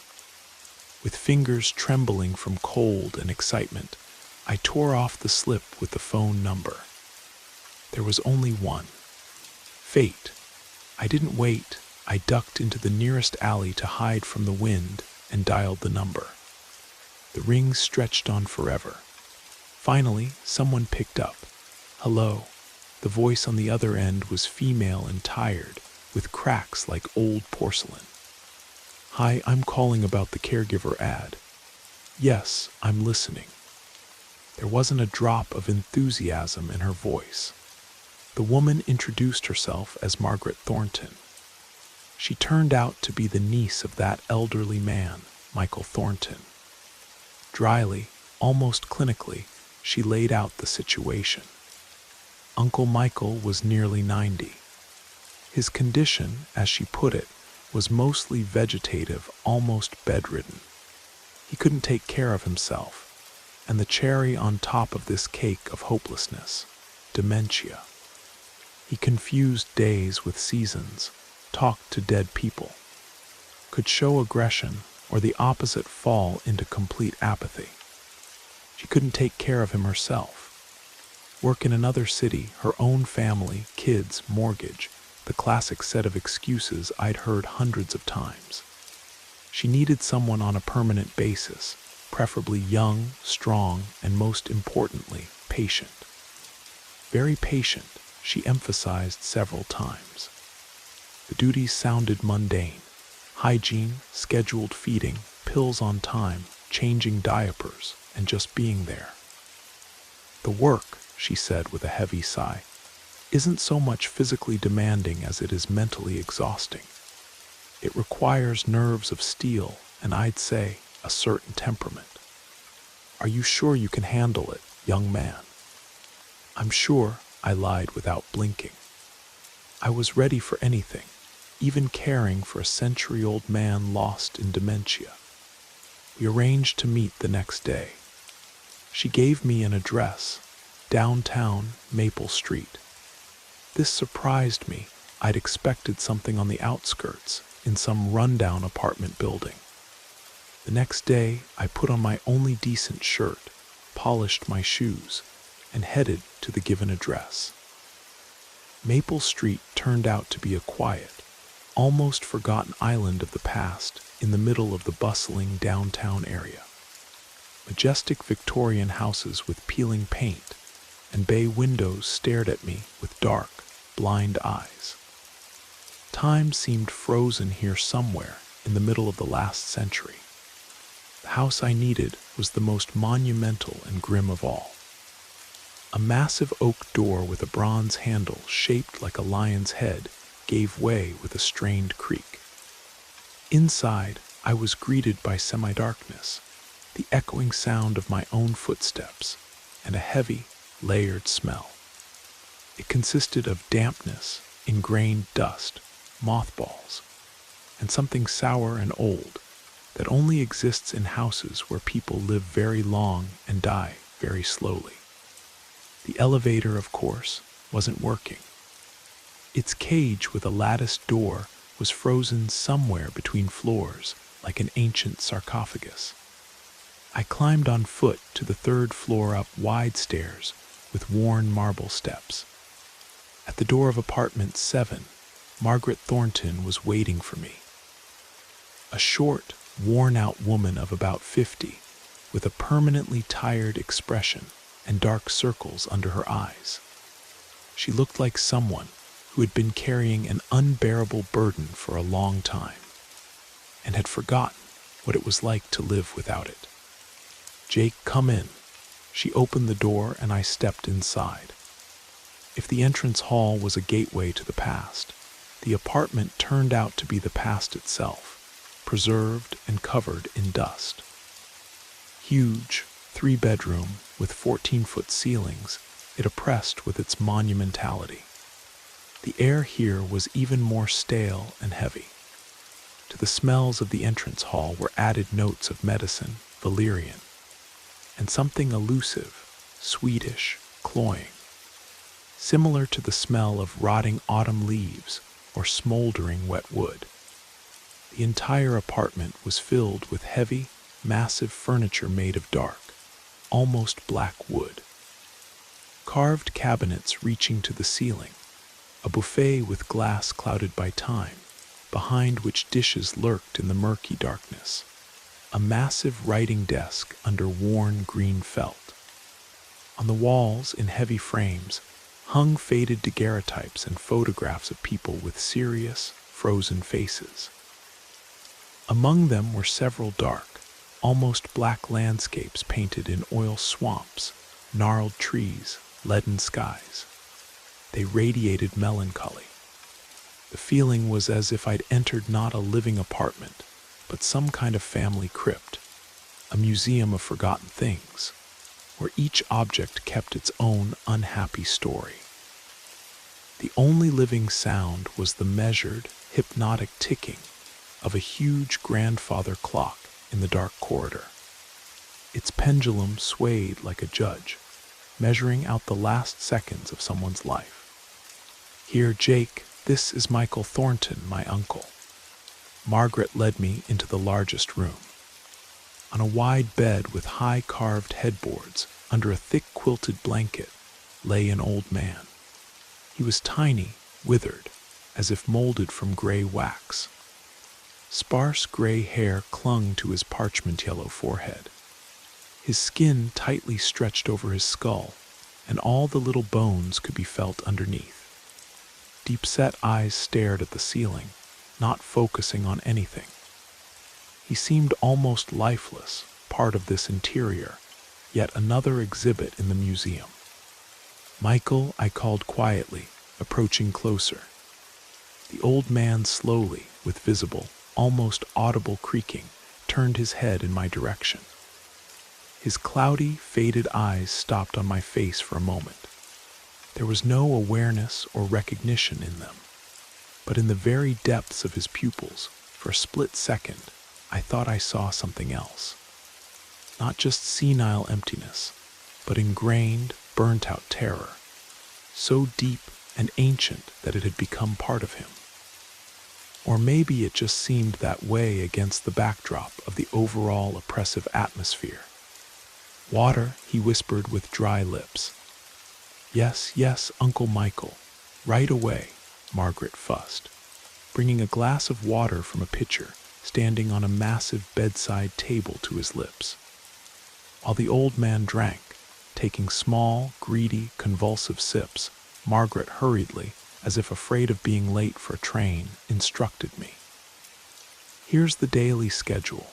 Here's the list of medications and exact times to take them. Here are the dietary specifics."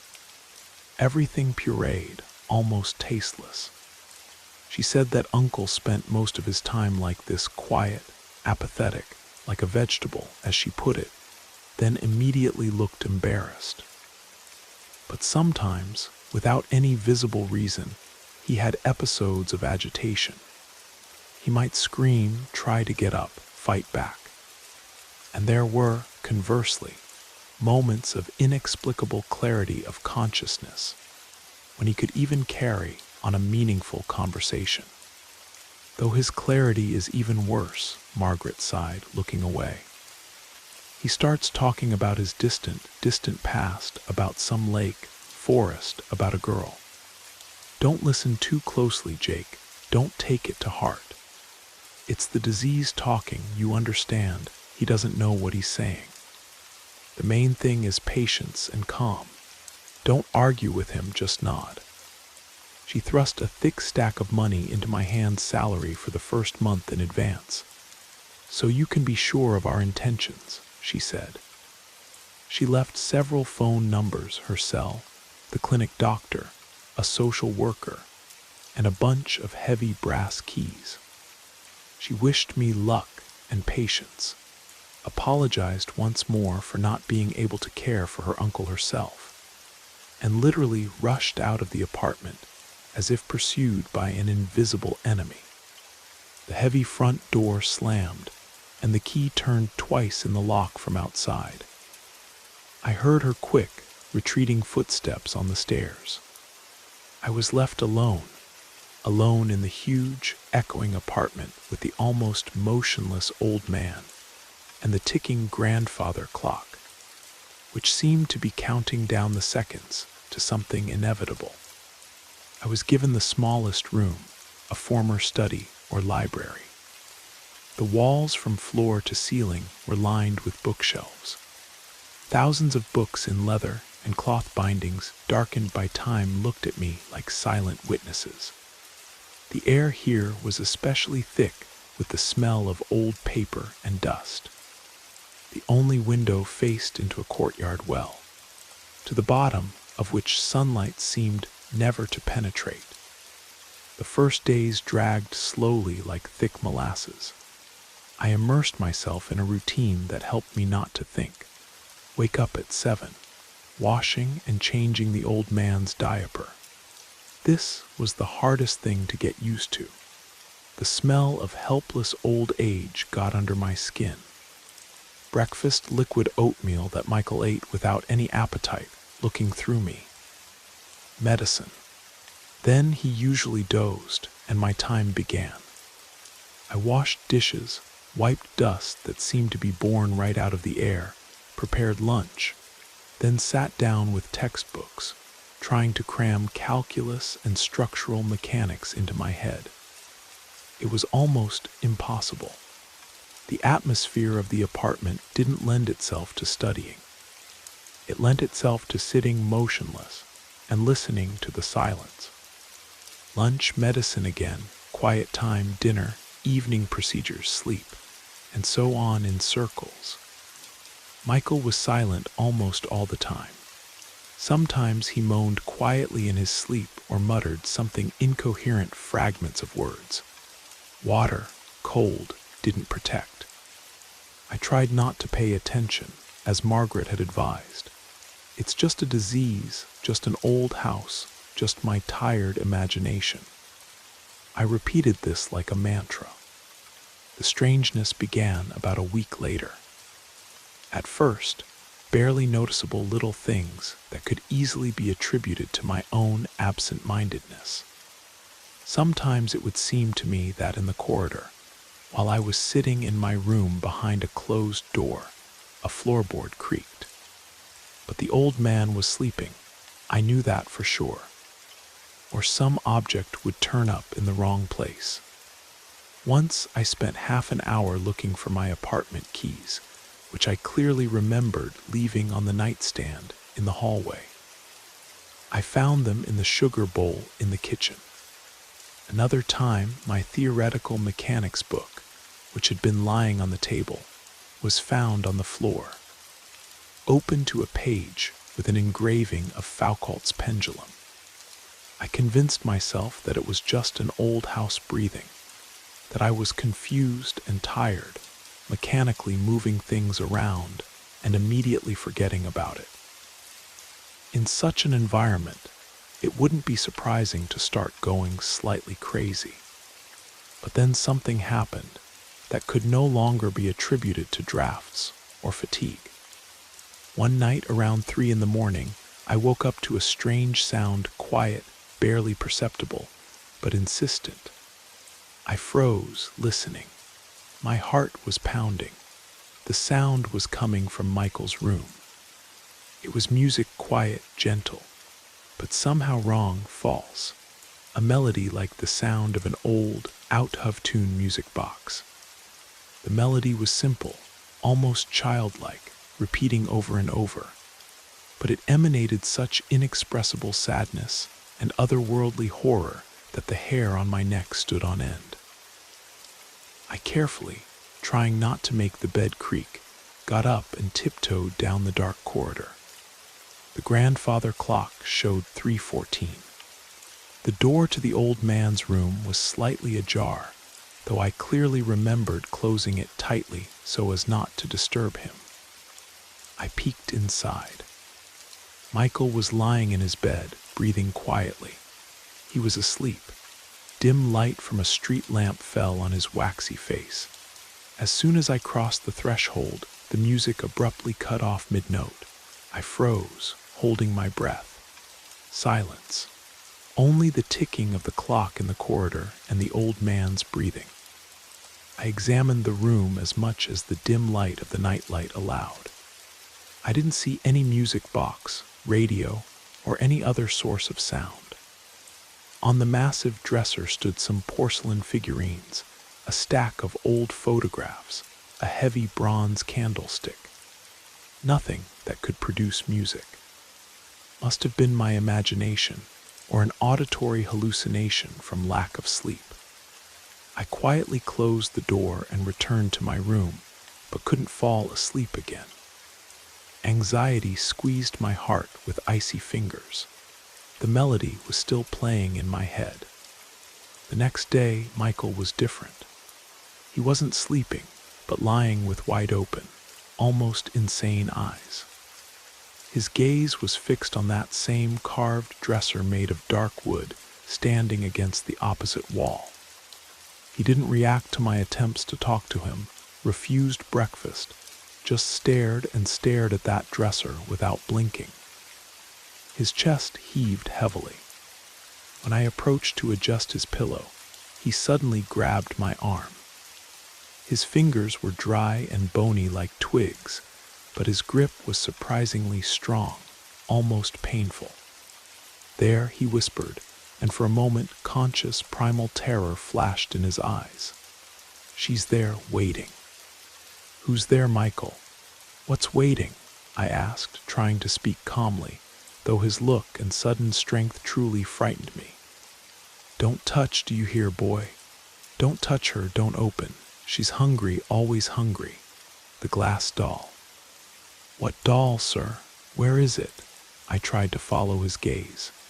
He jerked his head weakly toward the dresser. "From the lake, my sin, I brought her. Didn't protect Lily. She remembers she's taking revenge." Then his gaze became cloudy and senseless again. His grip loosened. He fell back on the pillow and began mumbling something incoherent about the lake, birds, and wandering lights. The doll, the word echoed in my head. I approached the dresser he had pointed to. The dresser was old, covered with a layer of dust, with tarnished brass fittings. On the top shelf, among various junk porcelain shepherdesses with broken arms, a stack of yellowed photographs tied with a faded ribbon. A heavy bronze candlestick it stood. A small glass dome, about 6 inches tall and 4 inches wide, like those used for displaying precious objects. Inside, under the glass, was a doll. She was exquisite, a tiny figure of a girl with long dark hair, dressed in a simple white dress that seemed to be made of real silk. Her face was painted with incredible skill, with rosy cheeks and red lips. But her eyes were too realistic, too alive for a doll. The base of the dome was made of very dark, almost black wood, similar to ebony. The wood was polished smooth, but to the touch, when I carefully touched it with my fingertip, it seemed unpleasantly cold and slightly damp or sticky. The entire surface of the base was covered with incredibly complex, thin, almost jewelry-like carving. It was a dense, chaotic interweaving of some gnarled branches, thorny leaves, knotted roots, and something else. Looking closer, I began to distinguish other images in this pattern with horror distorted, suffering human faces with mouths open in silent screams, clawed paws, writhing snake bodies, empty eye sockets. The carving was executed with amazing, frightening skill, but it caused instinctive revulsion and deep anxiety. There was no visible lock, keyhole, or button on the dome. Just a smooth glass bell with a nightmarish base that seemed to live its own life. I automatically reached out to take it, to examine it closer. But at that moment, Michael on the bed made a strange sound, not quite a moan, not quite a sob, full of such inhuman suffering that I jerked my hand back as if from fire. I don't know why, but I suddenly didn't want to touch this thing. It radiated a sense of wrongness, something alien, ancient, and frankly evil. And that same faint, sweetish, rotting smell that hung in the apartment seemed most concentrated right here, around the doll. Twinmere Lake, what was that place? In the evening, when the old man finally fell asleep or lapsed into another stupor, I sat down at my laptop. The atmosphere in the apartment had thickened to the limit. It seemed to me that from every dark corner I was being watched. I typed into the search bar, Twinmere Lake, New York. I found several mentions. Twinmere Lake was an extensive wetland area about 200 miles north of our college town. Once there had been several small villages around the lake, but they were resettled and abandoned back in the 60s and 70s due to environmental concerns and development plans that never materialized. Now it was wild, difficult to access marshland, popular only among the most desperate hunters and lovers of paranormal zones. I dug deeper and stumbled upon an old, half-dead forum of local historians and urban explorers. The discussion of Twinmere occupied an entire thread of several dozen pages. I started reading. "The place is cursed," wrote a user named Woodsman78. "Compasses go crazy there. GPS signal is lost constantly. We once went in with a Jeep and got stuck up to our necks, barely got out. And at night, it's a real circus. Lights wander around like they're alive. And strange sounds, like someone's crying or laughing somewhere nearby. Local old ladies still tell stories about the lake lady. Supposedly she takes those who catch her eye, especially young and beautiful ones." Under his post was another comment from a girl named Explorer Anna. "We heard music there. Really, like a music box playing somewhere in the fog. Creepy as hell. And all my equipment died, camera and phone. When we got back to town, everything worked again. There's something evil about that place. Never going back." Music box? My heart skipped a beat. This wasn't my hallucination. I kept reading. Legends about the Lake Lady or the Marsh Maiden were repeated in different variations. An ancient spirit who didn't like strangers. She could lure into the bog, confuse, drive mad, or bestow gifts. Sometimes, the forum wrote, the lake would spit out antique things onto the shore: coins, jewelry, household items. It was believed these were gifts from the lady. But for each such gift, she would inevitably take something in return. Ordinary folklore, I tried to convince myself. Horror stories for tourists. But the old man's words about sin, the hungry doll, and Lily firmly lodged in my head, intertwining with the forum legends into a single nightmarish pattern. From that conversation, the strangeness in the apartment began happening more often and becoming increasingly obvious and aggressive. I now heard the music from the doll almost every night. It became louder, more insistent, more demanding. Sometimes it would start playing during the day too. As soon as I entered the old man's room, the music would instantly stop. Objects weren't just found in the wrong places, they moved. Once, a heavy bronze candlestick from the dresser fell to the floor with a deafening crash when I was in the kitchen. I ran in, no one in the room, window closed. Another time, I went into the kitchen and discovered that all the forks and knives from the table drawer were scattered on the floor, and a crooked symbol, resembling one of the elements of the carving on the doll's base, was scratched into the tile with something sharp. The feeling of an alien presence became constant, almost physically tangible. It followed me everywhere. I felt it especially strongly in the long, dark corridor and in my library room. It seemed to me that someone invisible was standing behind me, breathing cold air on my neck. I would turn around sharply, emptiness, but the feeling remained. At night, I often woke up from nightmares. At first, I dreamed of the lake, black, sucking mud that pulled me down. I heard distant, plaintive female crying. Then the dreams became more personal and malicious. I dreamed of Danny, my dorm roommate. He stood in the middle of Michael's room, looked at me, then opened his mouth and spoke in a thin, clear child's voice instead of his usual drunken bass. "You're next." But the most horrible dream was where I was Michael. Young and happy, I stood at the edge of the lake. The sun was shining. It smelled of grass and water. Next to me, a girl with a long blonde braid was laughing Lily. She was incredibly beautiful. Then she stepped into the shadow of the trees, and I was left alone, gripped by icy, all-consuming, cosmic horror, and a sense of guilt sharper than any knife. I woke up screaming, drenched in sweat, and for several minutes couldn't understand who I was or where I was. The whispers also became more distinct. Before, it had been incomprehensible muttering. Now I could make out individual words spoken in a thin, childlike or female voice that seemed to come from everywhere and nowhere. Give back, let out, cold, hurts, mine.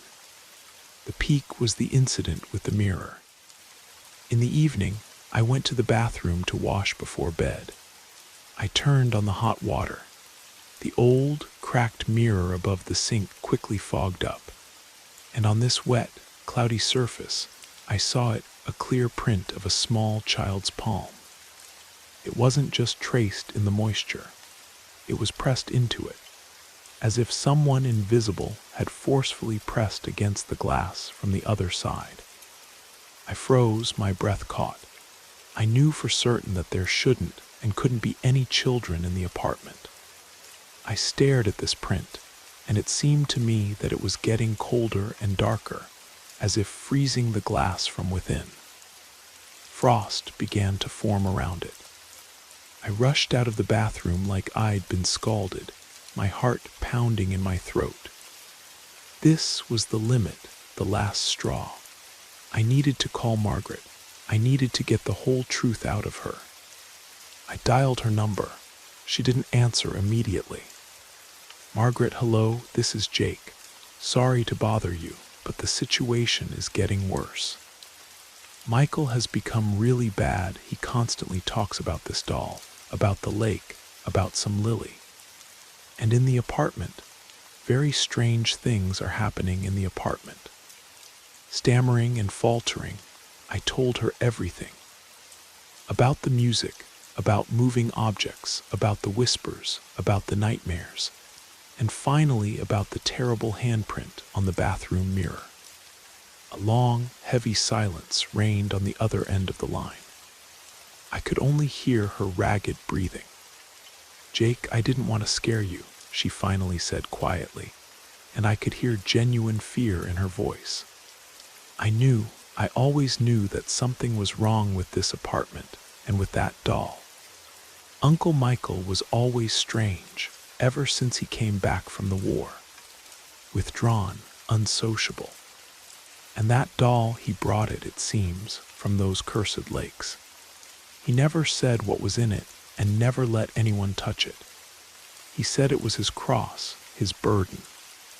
And Lily, yes, there was such a girl, Margaret sighed.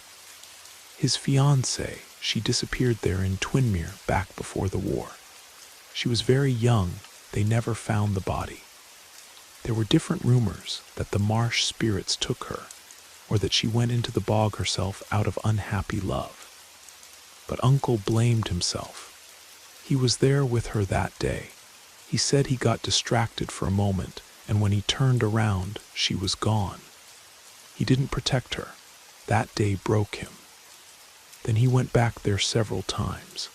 He wouldn't tell anyone why. And the last time, in the early 50s, he came back not himself. His face was blackened, and he brought that doll. Since then, the house became restless. My mother, his sister, said she heard crying at night, footsteps, things disappeared. She couldn't stand it and moved out. Uncle stayed here alone with that thing." She fell silent, then added in a guilty, strained voice, "Those two guys who worked for him before you, they didn't just run away. One, Tommy, called me in hysterics, saying someone was strangling him at night. The other, I think Andrew, said he saw a girl's ghost in the corridor. I thought maybe they were just impressionable kids, or Uncle scared them somehow in his delirium. But since you two, God, Jake, get out of there. Drop everything and leave immediately. I'll transfer the money to you, don't worry." "You wouldn't happen to remember Tommy's last name?" I asked, grasping at the last straw. "I think it was Johnson, Tommy Johnson. Why?" "Nothing, thanks. I'll think about what to do." I hung up. My hands were shaking.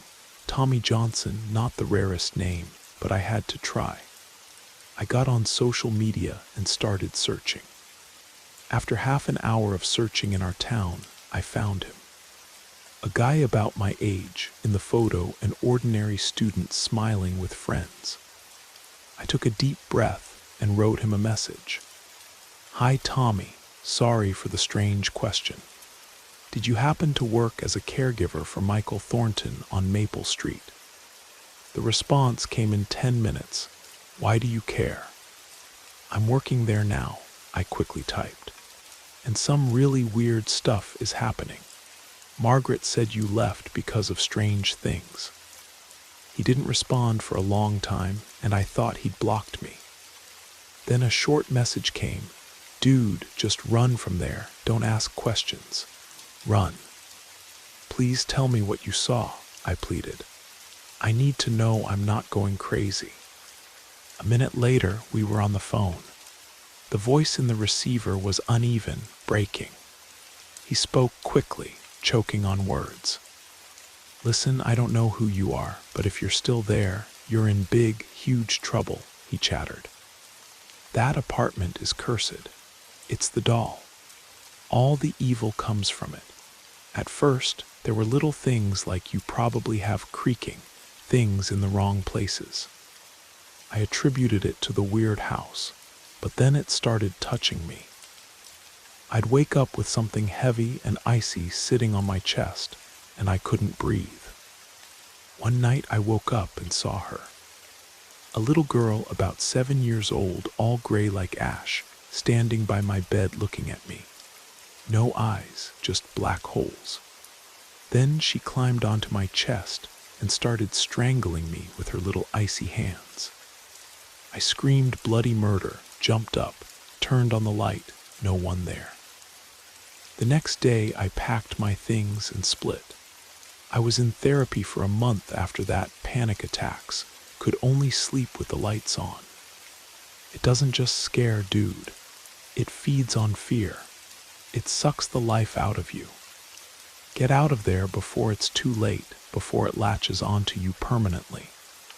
The conversation with Tommy finally shattered my last attempts to find a rational explanation. This was real, and it was dangerous. Run, but what would happen to the old man? Leave him alone in this apartment with this monster in the dome? No, I couldn't do that. My conscience wouldn't allow it. Besides, he himself was asking for help. He'd been suffering from this for decades. Maybe there was another way. Maybe this could be stopped. I needed to know more, know everything. I went back to Michael's room. He had fallen into an anxious, shallow sleep, moaning quietly. I quietly approached the massive writing desk. The drawers were locked, but I found the key in one of the tin cups for pencils. I began systematically searching the desk. Old bills, yellowed newspapers, postcards. In the bottom drawer, under a pile of papers, I found an old photo album in embossed leather binding. But underneath it, when I ran my hand along the bottom, my fingers found a small gap, a secret compartment. I pried up the false panel with my nails. Inside, wrapped in fabric yellowed with age, lay a thick notebook in a cracked cloth binding. A diary. I opened it. Faded purple ink, neat, almost calligraphic handwriting of a young man. May 12th, 1938. Saw Lily again today. She was walking with her friends from the well, carrying buckets on a yoke. The sun played in her hair, light as ripe wheat. She saw me, smiled her clear smile, and my heart stopped. I think I'm in love like a schoolboy. She's like a forest stream, pure, ringing alive. June 20th, 1938. We walked around Twinmere. Everyone's afraid of these places, but she's not. She says the lake is alive, it breathes and understands. She knows every path, every island, showed me the place where white water lilies bloom on the black water like stars. I gave her a bouquet of wildflowers. She laughed. I proposed to her. She said yes, the wedding will be in the fall. I'm the happiest man in the world. I flipped through several pages full of happiness and hope, then came across an entry made in shaky, ragged, almost unrecognizable handwriting. The ink had smeared as if tears had dripped onto the page. August 18th, 1938. She's gone, she's gone, she's gone. We went berry picking to that same bog where we were so happy. I got distracted for a moment, saw a rare bird, stared at it for just one damned moment. I looked back, she's not there. I called, screamed until I was hoarse, ran in circles like a madman, sinking knee-deep in the marsh. No one, just silence, the rustle of reeds, and that damned fog that crept from the lake. She disappeared, went into the bog because of me. I didn't protect her. I didn't protect my Lily, my life. Then there were dozens of empty pages. And then, in different, angular handwriting, the entries resumed. May 9th, 1945. Came back alive. Went through the whole war, saw death hundreds of times, looked it in the face. But nothing compares to that silence at the lake. The city is foreign, everything is foreign. She's not here, but I hear her. At night she calls me from there, from Twinmere, cries, asks for help. I know she's waiting for me there. September 3rd, 1952. Was there again. Local old women whisper that the lake lady took her, an old, evil spirit that takes the most beautiful and pure of soul. They say you can trick her, slip her another toy so she'll release the soul. Nonsense, superstition, but I'll keep looking. I have to free her. And the last entry, made almost illegibly in pencil. July 17th, 1953.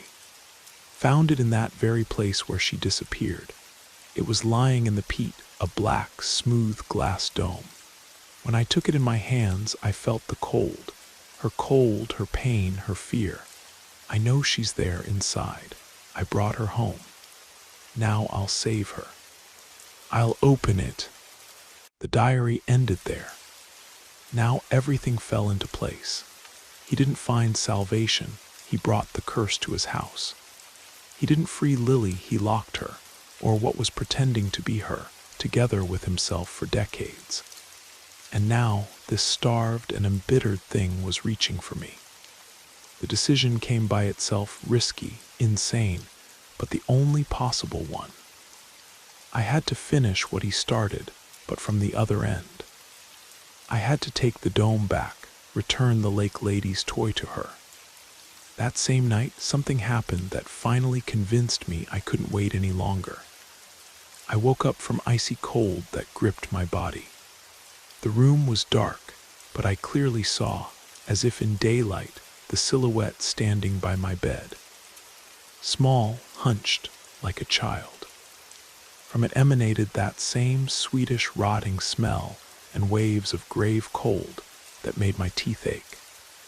It silently looked at me, then slowly stretched out a tiny bony hand toward me. I wanted to scream, but couldn't. Sleep paralysis gripped my body, and only a quiet wheeze escaped my throat. The figure leaned lower, and I saw its face, or what was instead of a face. Empty, bottomless eye sockets, a sunken nose, lipless mouth stretched in a horrible, motionless grimace. It whispered directly in my ear in a voice like the rustle of dry grass and the crack of ice. "Give me back what's mine." And at that moment, I felt an icy, burning touch on my chest. Pain, as if a red-hot piece of ice had been thrust into my heart.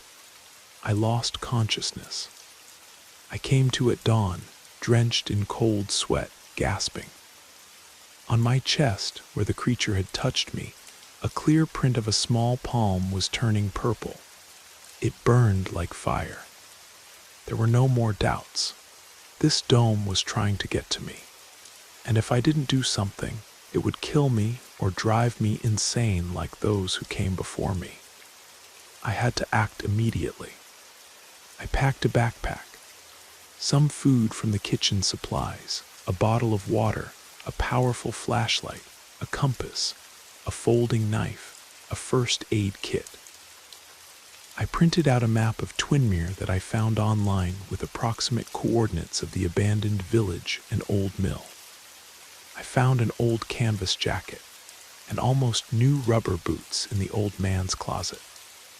The hardest part remained, taking the dome. I entered Michael's room. He was breathing heavily. I approached the dresser. My hands were shaking. The dome stood in its place, black, smooth, cold. From it emanated a barely perceptible low-frequency vibration that I felt rather than heard. The carving on the base seemed to have become deeper and more distinct. I took a deep breath and, squeezing my eyes shut, grabbed it. It was heavier than it seemed and burningly cold. As soon as I took it in my hands, a quiet, melancholy sigh swept through the room, and the air temperature dropped sharply by several degrees. I quickly wrapped the dome in an old towel so as not to touch it directly, and shoved it into my backpack. I approached Michael. He lay with his eyes closed, but I knew he wasn't sleeping. His breathing was weak, intermittent. "Michael," I called quietly. "I'll do it. I'll take her back." He opened his eyes with difficulty. There was a weak spark of hope and gratitude in them. "The black water by the old mill," he whispered barely audibly. "Where Lily waits. Forgive me. I couldn't leave him alone." I called Margaret. "Margaret, this is Jake. I need to leave urgently for a couple of days. You need to come immediately or find someone else. The situation is critical." She started to fuss, ask questions, but I just hung up. I didn't have time for explanations.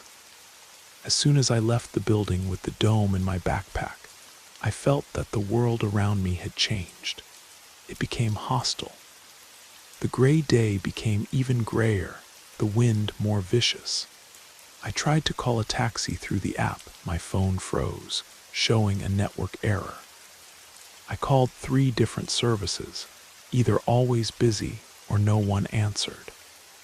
Spitting, I went to the bus stop to get to the train station. The bus came, but after driving a couple of blocks, it stalled with a deafening screech. "That's it, we're done. Engine's dead," the driver announced grimly. The curse, it didn't want to leave. It was clinging to this world, to this apartment, to me. I had to walk to the city limits on foot. I walked through the streets, and it seemed to me that dark windows were watching me, that passers-by were giving me evil, sideways glances. Paranoia or the dome's influence. Finally, I reached the northern highway and raised my hand. I was lucky. Almost immediately, an old, dirty, battered pickup truck stopped. Behind the wheel sat a grim, unshaven man of about 50 in faded camouflage. "Where to, kid?" he growled, looking me over from head to toe. "I need to get toward Millbrook," I said. Millbrook was the nearest town to the lake. "Whoa, what are you doing there? It's a dead place, Hunter. Yeah, something like that, I answered vaguely. Well, get in, I'll give you a ride for 100 miles. I'm going that way, just so you know. He suddenly glanced at my backpack. The lady of those parts doesn't like guests, especially those who come with empty hands. And you, I see, are bringing her a gift. A chill ran down my spine at his words. What gift? I asked, trying to keep my voice from shaking. Hell if I know, the man grinned as he started driving. But your backpack reeks of the grave. I've been hunting in those swamps all my life, seen all kinds of things. Seen how the bog gives things back, girls' boots, almost new, or a bone comb. But it doesn't give people back, it takes them. So if you found something there, return it where you got it. Stay away from sin. The whole way, he was silent. The dome in my backpack seemed to have turned into a block of ice behind my back. I imagined I could hear quiet whispers and crying from the backpack. A couple of times, the truck stalled for no apparent reason. And once a huge black dog with glowing red eyes jumped onto the road right in front of the hood, almost throwing itself under the wheels. The driver just cursed and drove on. He dropped me off at a fork by a rusty sign, Millbrook. From here, hitchhiking again. I stood for about an hour. Cars passed rarely and didn't stop. Finally, an old, rattling van packed with grim locals stopped. I reached the county seat by evening. From here to the lake was another 30 miles on a broken forest road. Taxi drivers flatly refused to go there even for triple the price. But the world isn't without good people. An old man on a motorcycle with a sidecar, hearing my conversation with the taxi drivers, approached me himself. Going to the lake, son, bad business. I have to, Grandpa, really have to. He looked at me for a long time with his faded eyes, then nodded. All right, get in. I'll only take you to the edge, to the old causeway. You'll go on your own from there. And here's what, son, he lowered his voice when we were already riding and the wind was whistling in our ears. If you see wandering lights, don't follow them. And if they call you with a familiar voice, don't answer. The lady there doesn't like strangers. It was getting dark when we reached the place. An old, half-rotten log causeway led into the dark forest that smelled of mud and rot. The old man dropped me off, crossed himself, and quickly drove away without saying a word. I was left alone at the edge of Twinmere. I turned on my flashlight, put on my boots, got out my compass and map. The dome in my backpack became unbearably heavy, and an almost tangible cold emanated from it, piercing even through my jacket. I stepped onto the slippery logs of the causeway. It was hard and scary to walk. Black water squelched under my feet. Around me was dead black forest and silence, full of the sounds of sighs, whispers, the crack of branches, as if someone huge and invisible was breaking through the thicket parallel to me. The flashlight beam picked out ugly snags from the darkness that looked like gnarled human figures. The air was heavy, damp, smelling of mud, rot, and again that sweetish smell of decay that now seemed to follow me everywhere. The compass started going crazy. The needle spun frantically, unable to find north. I had to navigate by the map, moss on trees, and stars that occasionally peeked through the torn clouds. I'd been walking for about an hour when I heard it, a quiet female cry. "Help me, it's so cold. Jake, help me." The voice was so real, so full of suffering, but the old man's words surfaced in my memory. I gritted my teeth and kept walking without turning around. Then I saw lights, bluish marsh lights. They flickered between the trees, now approaching, now receding, beckoning, inviting me to leave the path. I turned left, going around them. Finally, the forest parted. I came out into a large clearing.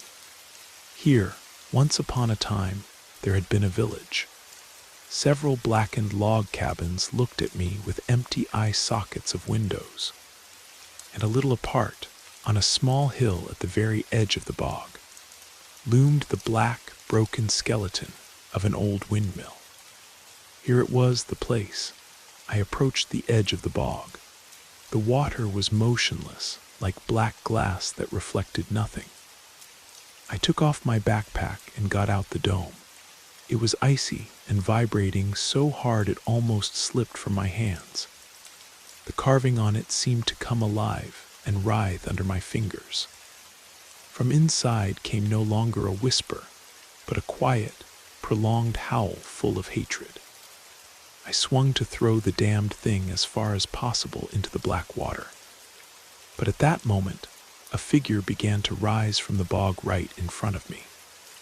Pale, translucent, woven from fog and moonlight. The figure of a girl with long dark hair in a simple light dress. It was Lily, or what had once been her. "Give it back," her voice rustled, indistinguishable from the rustle of reeds. "This is mine, my pain, my prison. Don't throw it away, open it." Open it? The old man in his diary wrote that he wanted to open it. Tommy said all the evil came from the dome. But the ghostly girl's gaze was full of such plea. What if they were all wrong? What if the only way to put her to rest was to open the dome and release the spirit? "Open it, Jake," the ghost whispered, and its voice became enticing, sweet, convincing. "I know about your problems, about your student loans, about poverty, about humiliation. Open the dome, free me, and I'll help you, reward you. You'll get everything you've dreamed of: money, success, an easy life. You'll never have to count pennies again. Just open it. Such a small thing." It was a trap, temptation. The creature's last desperate attempt to deceive me, to make me release it into the world. I looked into the ghost's eyes. For a moment, they seemed full of tears and hope. But then I saw what lay behind them. They were empty, black, bottomless pits in which not sorrow, but age-old, hungry malice splashed. This wasn't Lily, this was the Lake Lady. "No," I shouted, overcoming fear and doubt. "Your place is here." And with all my strength, putting all my hatred and fear into the throw, I hurled the dome into the black water of the bog. It sank with a loud, squelching splash. At the same moment, the ghost screamed, thin, piercing, inhuman. Its figure flickered and twisted like a reflection in ripples, and dissolved in the fog. The howl from under the water intensified for a moment to a deafening roar, then abruptly cut off. The bog stirred, bubbled, threw up a fountain of black mud and bubbles to the surface, then froze again in a smooth sheet. Everything fell silent, and this silence was different, not oppressive, not ominous, but empty, ordinary. The feeling of an alien presence disappeared. The cold receded. Was it really over? I stood there for a long time, looking at the smooth black surface. Then I turned and walked back along the same path. The way back seemed easier, shorter. The forest no longer seemed hostile.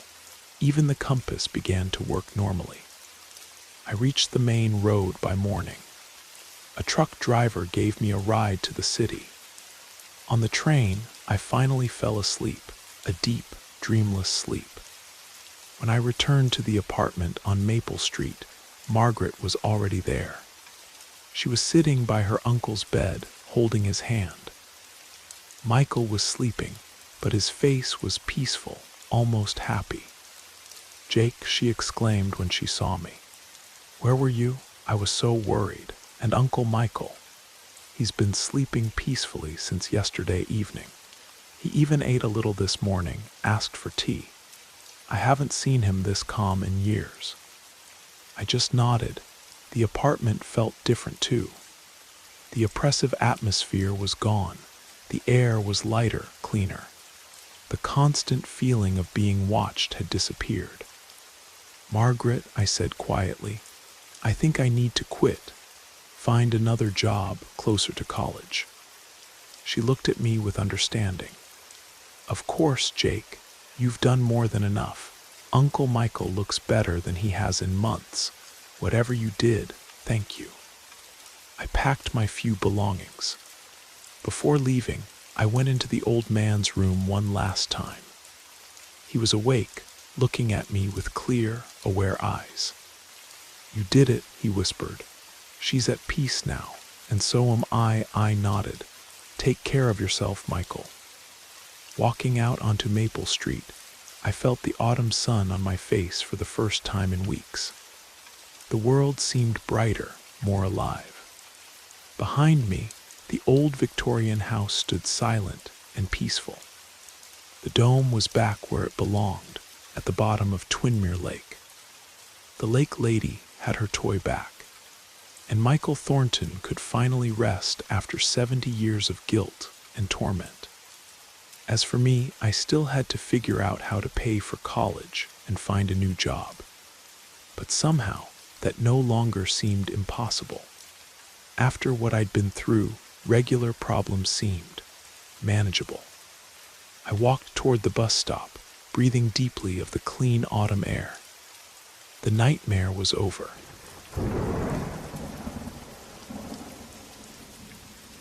The cheerful laughter echoed strangely among the weathered tombstones of Hillcrest Cemetery.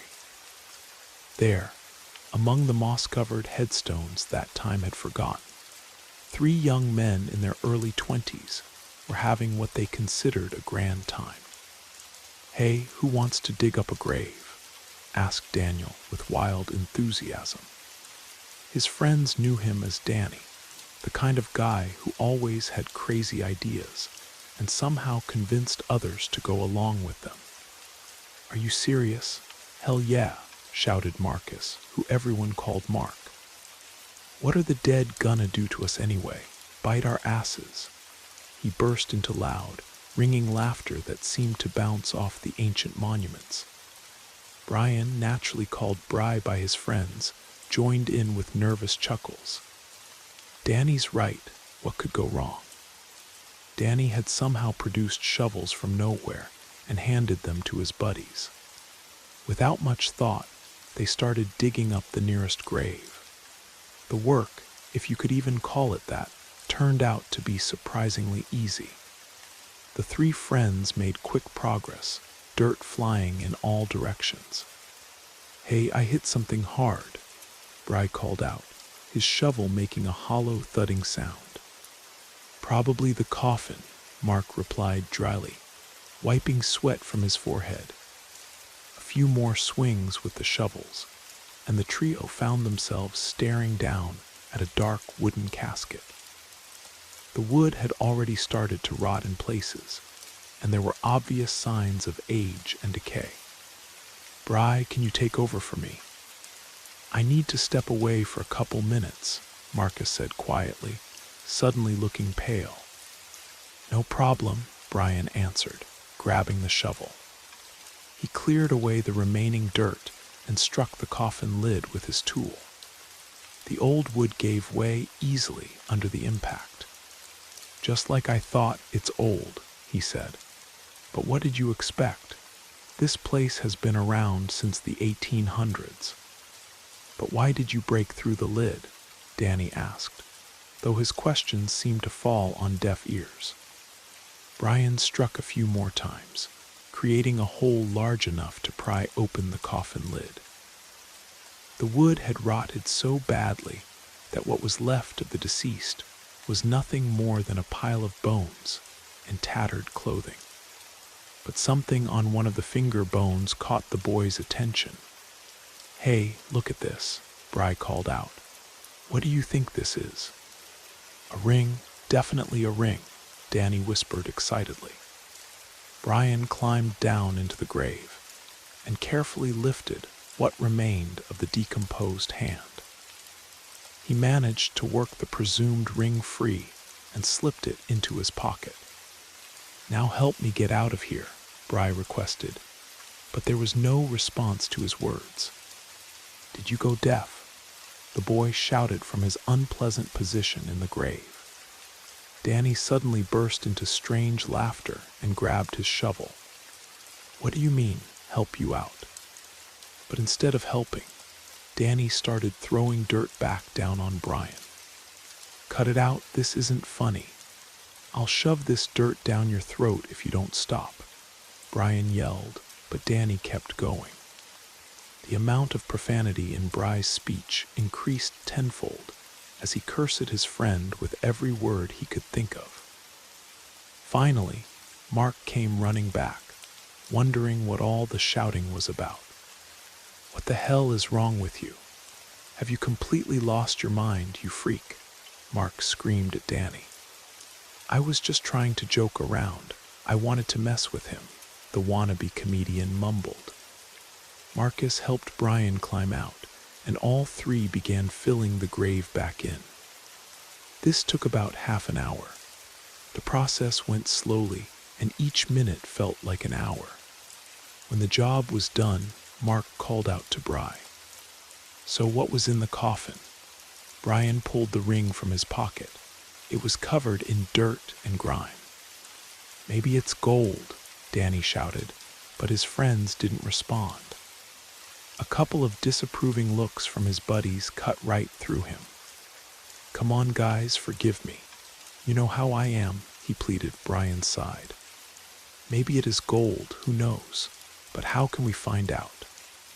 "I don't know. We'll figure it out," Marcus smiled. "Damn, this could be good money," Danny exclaimed, unable to contain his excitement. The friends found themselves at Mike's pawn shop, where the ring, which had indeed turned out to be gold, was being appraised at $1,000. "1,000 doesn't divide by 3 evenly," Brian muttered. "Don't worry, we'll figure it out," Danny laughed, nudging his friend's shoulder. The guys left the pawn shop with grins stretching from ear to ear. Even the usually grumpy Brian was in a good mood. The friends' joy was understandable. They each got about $330 for digging up some random grave. This was pretty good business. The trio laughed, made plans for the future, and headed straight back to the cemetery. Human greed had taken hold of the boys, forcing them to commit sin for a second time. "Something doesn't feel right about what we're doing. It's basically stealing," Marcus began, but was interrupted by Danny's loud laughter. "Oh, excuse me, kind lady. Thank you so much for graciously allowing us to help ourselves last time," Danny said, making an exaggerated bow. Marcus fell silent. The boy reluctantly trudged after his friends, silently praying that his girlfriend would call, yell at him, and demand he come home. He didn't care about their jokes or being called whipped if only she would call. Marcus was appealing to all the gods he could think of, because he had a feeling this wouldn't end well. Danny believed there was nothing to look for in old cemeteries, that the first time had been a fluke, and they needed to hit up newer burial grounds. He wasn't at all concerned about security guards or the possibility of getting arrested. The boy was blinded by greed. Brian walked with his head down the entire time. He stared at the ground and heard nothing around him. On one hand, he really needed money, but on the other hand, the prospect of being cursed, going to jail, or getting heavily fined didn't appeal to him at all. If only the boy had known he could avoid future alcoholism and mental breakdown by simply refusing to go to this damn cemetery in search of easy money. If only he had known. But there the trio was, at their destination. Danny climbed over the fence, armed himself with a shovel, and without waiting for his lagging friends, began his search. The better the headstone, the more likely we are to find something valuable on the corpse, he said under his breath. Mark and Bry were in no hurry to help Danny with his grave robbing. "This is wrong," Marcus muttered and picked up his pace. "Yeah, no kidding," Brian replied darkly. "Found one," their third friend called out. "Guys, over here, this one's huge." His friends obeyed and, almost breaking into a run, headed toward Danny. As they got closer, they could see the scene unfolding. Danny sitting with his shovel next to an enormous marble cross. The sight of the victim's martyr-like face made the boys shudder. "What are you waiting for, Christians?" Danny barked. This snapped the guys out of their trance. "Nothing," Brian replied curtly. Danny started swinging his shovel, and his friends soon joined in. Before long, the shovel hit something hard. "Looks like a coffin," Danny observed when his tool struck something solid. This coffin was smaller than usual. Brian quickly managed to open the lid and immediately recoiled. The boy fell to the ground, his eyes wide, tears streaming down his cheeks. Marcus ran to his friend and tried to bring him back to his senses. "What did you see? What's in there?" Marcus was about to look at what had so horrified Brian, but Brian quickly grabbed his jacket. "Don't even think about it," he screamed. "There's a child's body in there." "So what?" Danny said completely calmly.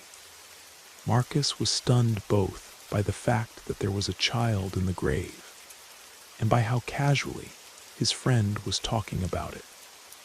In the coffin lay a dark-haired girl about 5 years old. She wore a beautiful white dress, and next to her lay a handmade stuffed rabbit. "Nice necklace," Danny said, casting a predatory look at the jewelry. He smiled widely and reached for it with his hand. "What are you doing? This is a child. Are you out of your mind?" Brian screamed. "I don't care. She's just a pile of flesh and bones now." "In graves, everyone's equal," Danny said indifferently. Brian and Marcus looked at their friend with eyes full of outrage, understanding, and primal horror.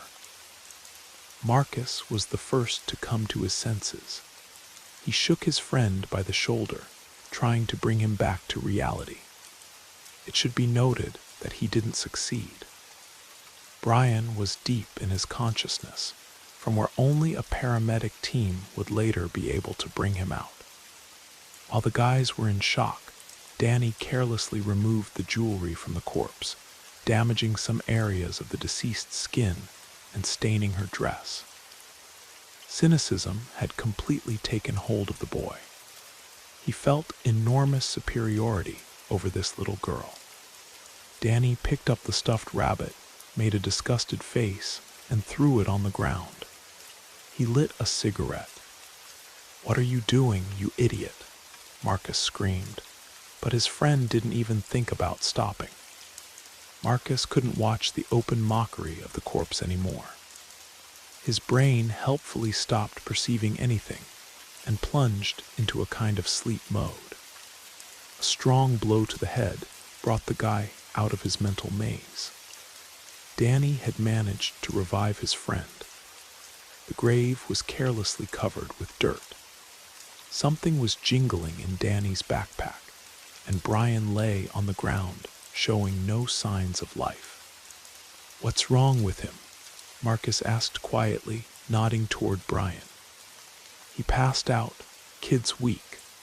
"Nothing we can do about it," Danny said with irony in his voice. Marcus tried to stand, but terrible head pain interfered with his plans. "You lie there and rest. I hit you pretty hard, didn't calculate my strength right. But hey, you woke up," Danny said cheerfully. The boy ignored the advice and tried to get up again, which he eventually managed to do. Swaying, he approached Brian's motionless body lying on the ground. "We need to wake him up," Marcus muttered. "I don't think we can wake him up that easily," came the painful pause for both boys. "Let's carry him off the cemetery grounds and then call an ambulance." Marcus nodded, and the friends began to put Danny's idea into action. As they left the cemetery, Marcus felt a cold touch on his back, like a massive hand. The boy shivered but didn't pay much attention to it. "You'll never drag me to these graves again," Marcus said through gritted teeth, glancing from Brian, who was being loaded into the ambulance, to Danny. It seemed like the disturbed dead were standing behind him, reaching out with their hands, intending to crack open his skull, rummage around in his warm brain, and later take complete control of him, subjugating his entire body. "That's crazy," Marcus thought, watching the motionless Brian being driven away. The boy headed home without saying goodbye to the thoughtful Danny. Nobody except the cat that Marcus had once picked up off the street was waiting for him at home. There was cheap but aromatic coffee and familiar Soviet-era wallpaper, with little flowers instead of bare, peeling tombstones. "I think I'm the luckiest when it comes to mental stability," the boy said in a half-whisper. His beloved cat responded with loud purring. Marcus scratched the furry creature behind the ears, making him purr even louder. "You're so calm here," the boy sighed. That night, Marcus couldn't fall asleep. His skull felt like it was about to burst into tiny pieces from the thoughts hammering inside. "Why am I doing this? Why am I getting my hands dirty? Why? I'm a young guy. I have some physical fitness. I can get a job anywhere, right? Right. Of course I can work legally. Clean yourself, clean yourself, clean yourself," he repeated until he finally disconnected from reality and went wandering through the realm of dreams. Marcus was awakened by the loud cry of his cat, who was outraged that his bowl contained absolutely nothing. "What are you gonna do? It's 6 in the morning. Have some conscience," the boy grumbled, but being completely under the control of his furry friend, he sleepily shuffled to the kitchen. The aroma of cheap coffee finally woke Marcus up completely. However, he didn't get to enjoy peace of mind for long. All of yesterday's experiences came flooding back at once, forcing him into a stupor. "I need to find a job," he repeated to himself for the 100th time. The boy got up from his chair, and in a semi-conscious state, wandered off to get his phone to begin job searching. Fortunately, progress had advanced to the point where collecting job postings from building walls and bus stops was completely unnecessary. Time passed. Marcus was looking through suitable vacancies while his cat sprawled out on the windowsill. "This one's not bad. The pay is decent, and the work isn't too hard." Marcus was interrupted by an incoming call from Danny. "Morning, are you coming with me today?" came his friend's familiar voice. "No," Marcus answered uncertainly, shivering. "What do you mean? Are you planning to ditch me or something?" Danny's voice became accusatory and rough. Marcus caught the icy notes preceding his friend's anger. I found a job. I don't need this. I don't want this dirty money, don't want to soil my hands," the boy blurted out, almost choking on his words. "Well, you're a real piece of work. I didn't think you were such a weakling. And you call yourself a friend. So you're gonna abandon me to die alone out there. I get it. Later." Wait, no. Marcus treasured his friendship, whatever kind of friend Danny might be. Imagining Danny digging alone in absolute solitude on the cemetery grounds digging a 6-foot hole, and then collapsing into it from exhaustion. He completely loosened his grip and let Danny control him. "I changed my mind," Marcus said without any hesitation, as if there hadn't been that sleepless night full of reflections on his actions. "That's my man, I can tell. So then, 30 minutes at the convenience store near your house. Today's cemetery is out of town." Danny hung up. "I'm screwed," Marcus thought, and started getting ready. The weather forecast helpfully announced a cold front, so Marcus threw on a worn jacket whose color was hard to describe. Once upon a time, in better days, it had definitely been dark blue. The boy grabbed an impressively large backpack and set off. A couple of minutes later, Marcus was already standing outside the convenience store, shivering from the cold. "Hey, Mark," Danny approached from behind, making his friend jump. "Why are you scaring me? Damn, I'm already frozen from waiting for you." "Oh, I beg your pardon, sir," Danny made a comical bow. "Please allow me to begin." Marcus silently followed his smirking friend, staring at the ground. The road was not short.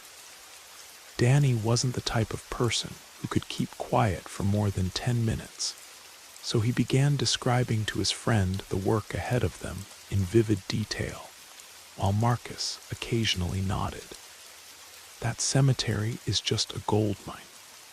Nobody, except really advanced grave robbers, has been there yet. Back when the dead people there were buried, there was a custom of putting all their most valuable possessions in the coffin. The idea was that in the afterlife, the corpse would walk around in the same jewelry they wore in life. Crazy nonsense, of course, but it works in our favor." Danny shook his shovel and continued his monologue in the same vein. The boy suddenly fell silent and looked at Marcus. "Are you even listening to me?" he asked sternly. No answer came, so Danny swung and hit his friend hard on the shoulder, which naturally made him snap out of it. "What are you doing? I'm gonna have a bruise," the latter exclaimed. "Oh, go complain to someone else," Danny snorted. "Not only are you silent as a stone, but you're not even listening to me. What's the deal?"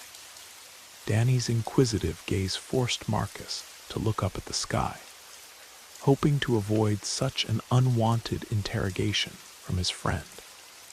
"I'm just thinking. I slept badly today." Marcus wasn't lying. Danny stared at the boy for another 10 seconds and finally released him, continuing his tirade about what a smart guy he was for finding this particular cemetery. Marcus continued to remain silent, nodding with small frequency to show his supposed participation in his friend's monologue. "Feels like it hasn't even been a year," Danny exhaled when gates appeared behind the trees. The deep rust covering them was evidence of the structure's many years of existence. "Beautiful little spot and no locks either." "Come on in," Danny admired. "I don't want to," Marcus whispered. What are you mumbling about? Let's go already." Danny's mood was unshakable. He pushed the gate, which greeted the friends with a loud creak. The boy confidently walked forward. Marcus reluctantly dragged himself after his friend. "We're looking for the most solid, wealthy deceased person," Danny called out cheerfully and picked up his pace.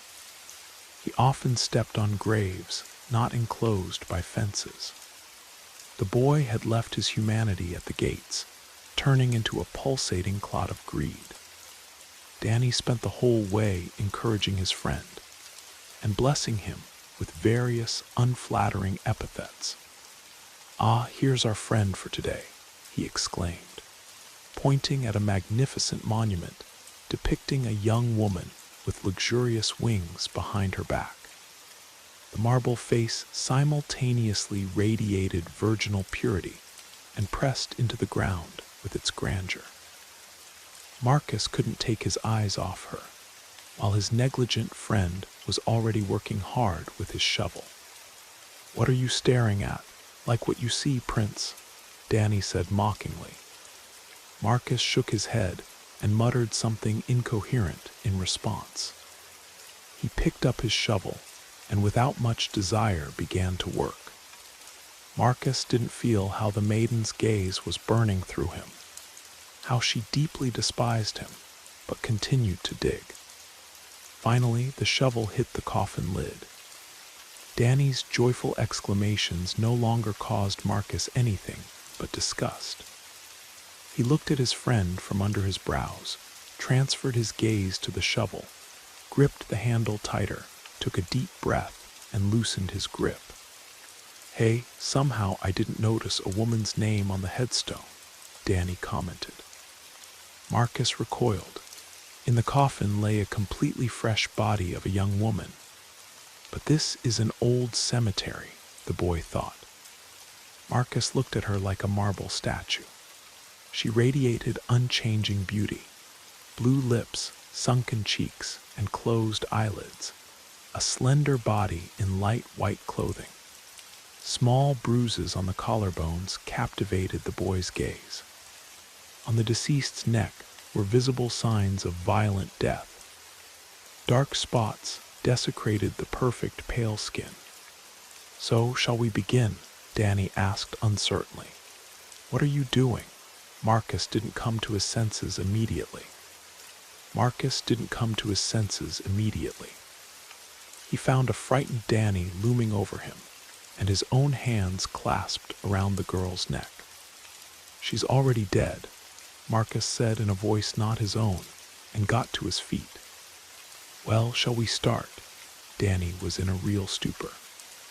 After all, his eternally soft-hearted friend had suddenly become times more decisive than he himself was. Swallowing the lump in his throat, Danny nodded.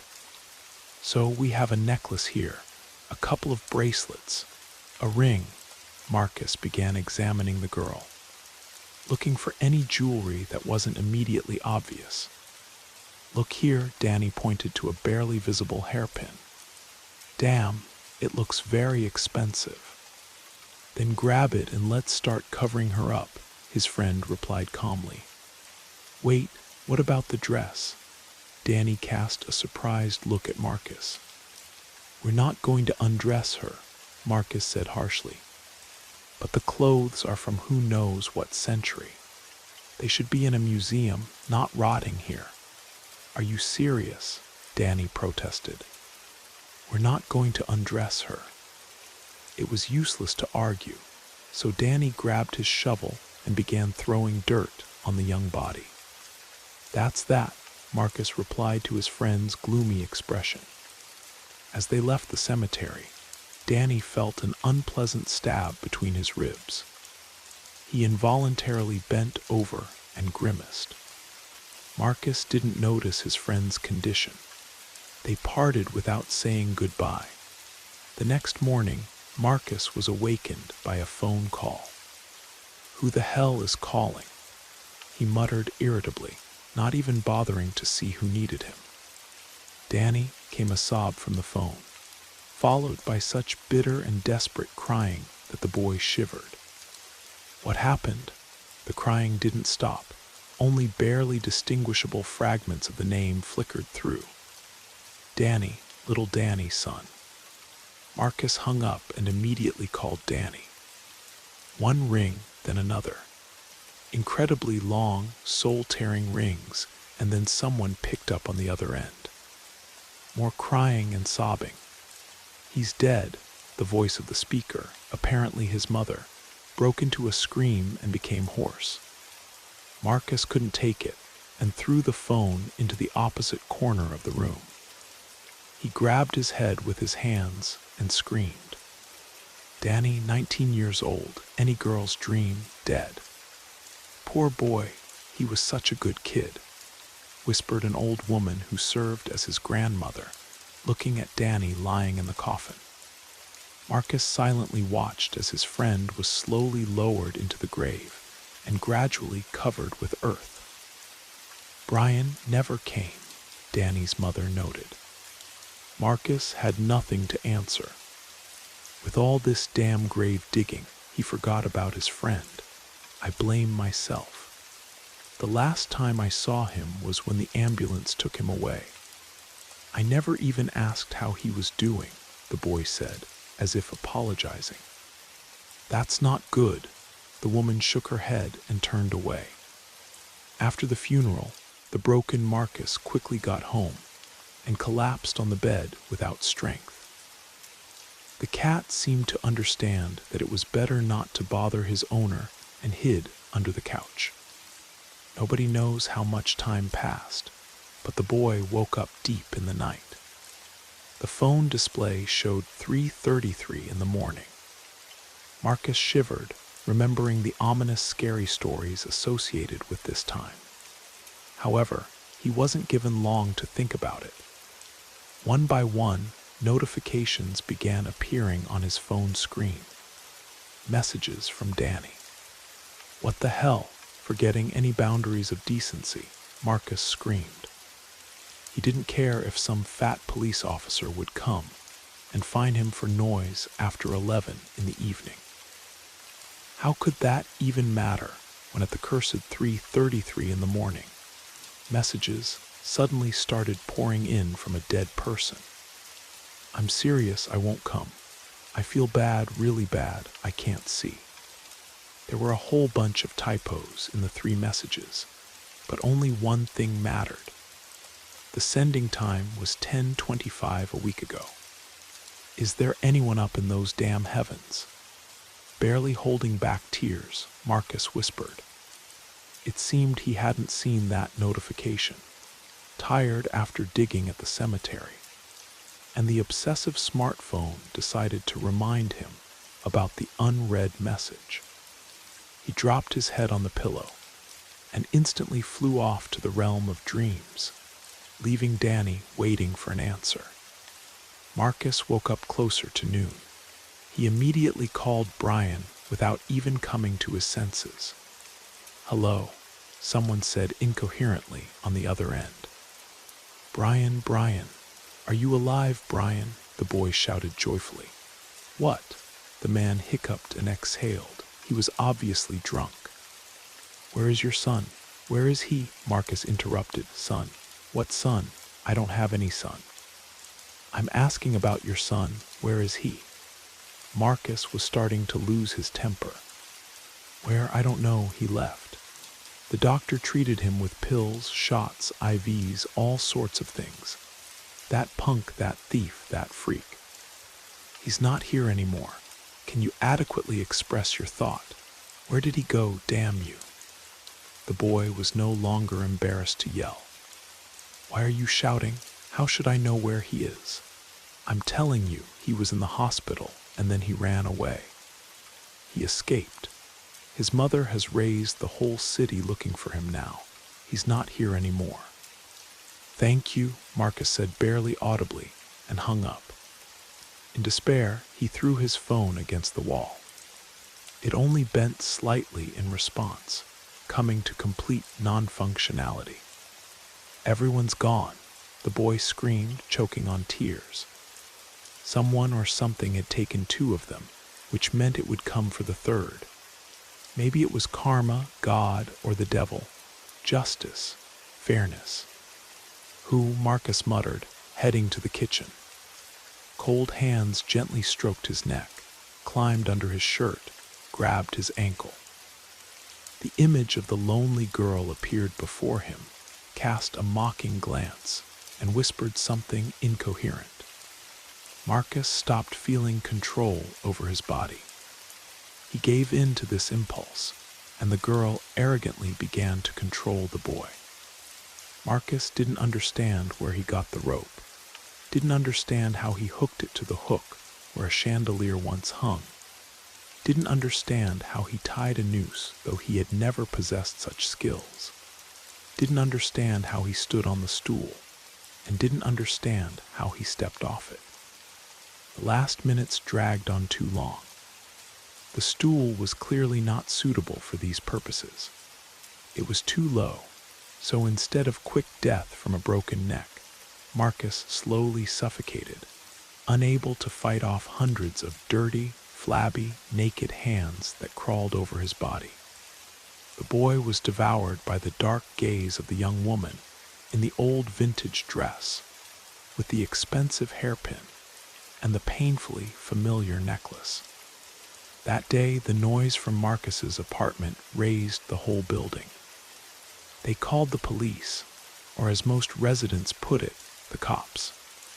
Those, by tradition, broke down the door and found the 19-year-old boy amid complete chaos. All the dishes were broken, furniture torn to shreds, kitchen cabinets lying who knows where, wallpaper torn off. Suicide, no motive. One of the officers hissed into his radio and headed toward the body.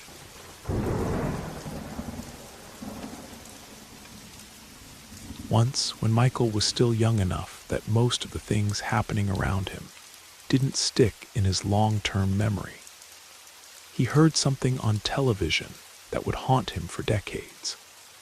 The documentary mentioned how pig organs were remarkably similar to human ones, both physiologically and anatomically.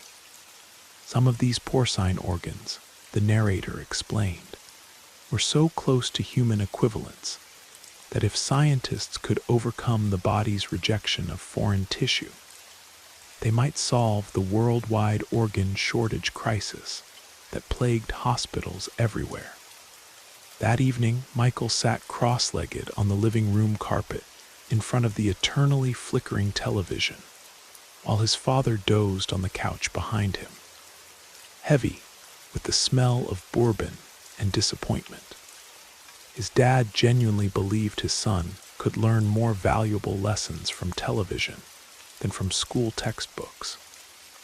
Sometimes he'd even make 7-year-old Michael watch the evening news with him, crime investigation shows, and police dramas about gangsters. In his mind, this gave the future man a taste of the harsh reality, waiting beyond their trailer's thin walls. Michael loved his father, but he despised this particular form of home education. Tonight, Dad had planted him in front of some gritty independent film about real life without filters, where a group of friends traveled across the country in a beat-up black sedan, constantly running from someone or something. Fortunately for Michael, his father fell asleep before the movie ended, so the boy could retrieve the handful of action figures he'd found in the trailer park's dumpster and hidden from his dad. "They'll make you soft," his father would lecture him whenever he caught Michael playing. Lately, Michael had discovered he enjoyed swapping parts between his toys. He found it hilarious how Batman looked with one of Spider-Man's legs, or how Superman's muscular torso looked topped with the Dark Knight's cowled head. So when he heard the late-night pseudoscience program mention that pigs could be combined with humans just like his action figures, it made a profound impression. So profound that he carried this thought with him through the years, storing it somewhere in the back of his consciousness, until it surfaced at the crucial moment. You could say that the television education his father championed finally bore fruit. At 32 years old, Michael Graves had become a successful surgeon who genuinely loved his work. Colleagues predicted a brilliant career ahead of him in private practice. Multiple exclusive clinics regularly made him offers, but he always turned them down, continuing to work at the county hospital. Even his colleagues found this puzzling. "I honestly don't understand how someone can refuse a normal work schedule and paid overtime," they'd say, choosing instead 15-hour days with maybe 2 or 3 days off per month, all for poverty wages considering the workload. I want to help ordinary people who can't afford treatment at private clinics, Michael would answer modestly when pressed about his choices. This response elevated him in some people's eyes while marking him as eccentric in others. Michael definitely had his eccentricities. A thirst for wealth that he felt almost physically had emerged during his teenage years, when he realized he didn't want to waste away like his father. When he entered medical school, the teenager dreamed of building a career at some private European clinic, where his monthly salary would exceed his father's yearly wages at the factory. This desire burned so intensely that when a former classmate named Jackson Riley called him one evening, Michael didn't hesitate to agree to whatever was being offered.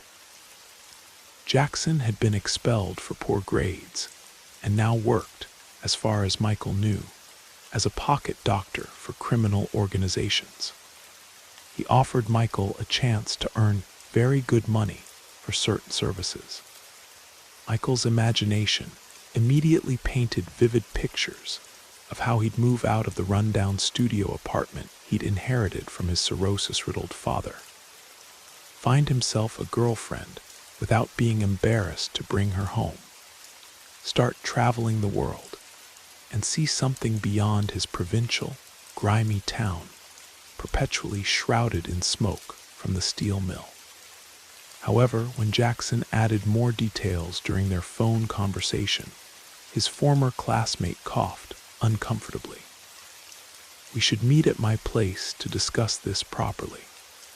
When Michael arrived at the upscale residential complex, envy began gnawing at him immediately. Obviously, an apartment in such a building couldn't be anything less than spectacular.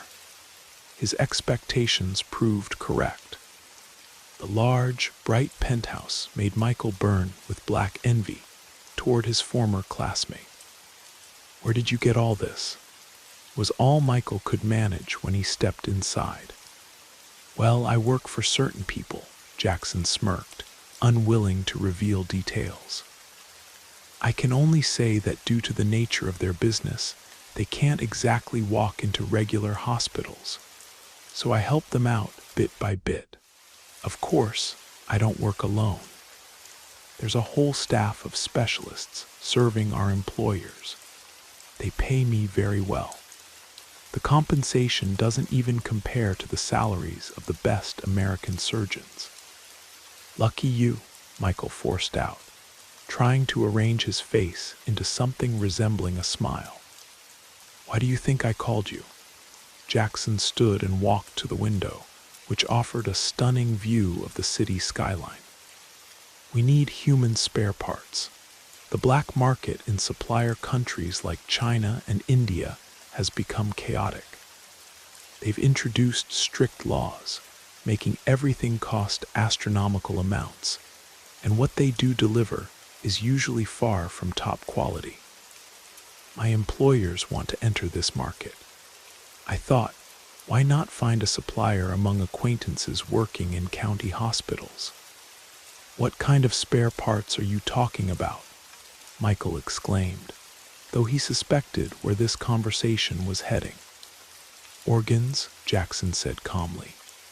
"Livers, lungs, hearts, that sort of thing. You perform operations where patients die from brain death or other vital organ failure, right? Why not take what's left intact? Given the staff shortages and chaos in county hospitals, I refuse to believe this couldn't be arranged. I'm sure you could figure something out." "I don't know about that," Michael began, still amazed that he was being offered such a thing. "Don't rush to refuse," Jackson interrupted. "Trust me, my employers are ready to pay you enormous sums that you'd never earn in any hospital. Just think about it." Michael agreed to consider it. In his head, like a phrase that had been patiently waiting for its moment, the childhood memory suddenly surfaced. Pig organs are remarkably similar to human ones. As Jackson had predicted, there wasn't much difficulty in stealing spare parts from the free hospital. Due to severe staff shortages and overcrowding in the pathology department, doctors sometimes had to dispose of removed organs and limbs themselves. Every 2 or 3 months, the surgical staff would gather for a countryside barbecue where they'd grill meat, drink alcohol, and burn human organs in stacked car tires found at the nearest dump. While liquor flowed freely and barbecue sizzled nearby, tire pyramids 6 feet tall would blaze merrily just 200 yards away, cheerfully consuming Class B medical waste. Within a few hours, just as the partygoers prepared to head home, the pyramids would burn completely, leaving behind only piles of ash. The scheme Michael devised was both embarrassingly simple and ingeniously foolproof.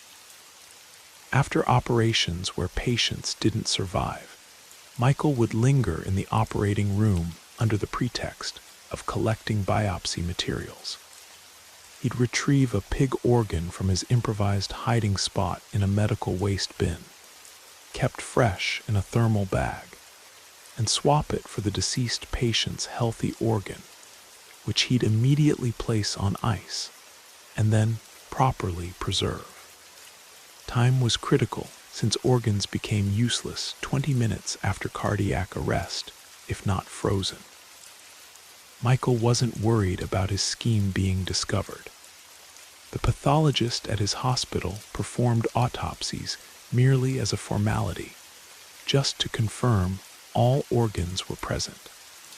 Since pig organs looked nearly identical to human ones, the chances of the perpetually drunk Nicholas, who worked in the hospital morgue, detecting the substitution were extremely low.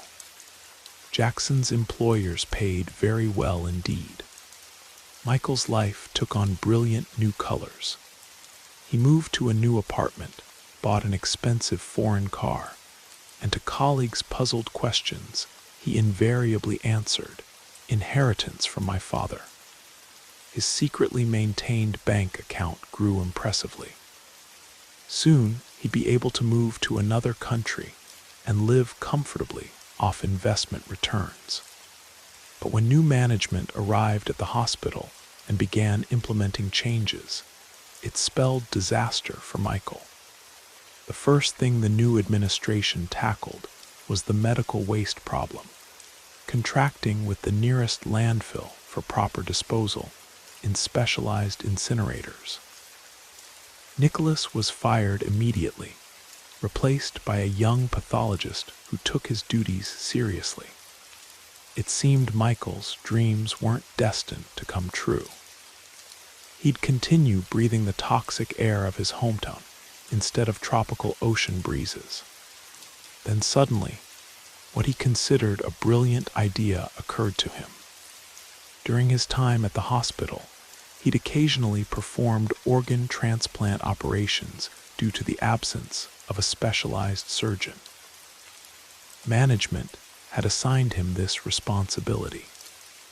He was well acquainted with the orderly who delivered organs before operations, a man named Steve. Of course, bringing an outsider into his plans carried enormous risk, but Michael instinctively felt that Steve wouldn't refuse the chance to earn good money. His intuition proved correct. The orderly was indeed interested in improving his financial situation. All he had to do was secretly replace donor organs with the ones Michael provided, practically indistinguishable from the originals.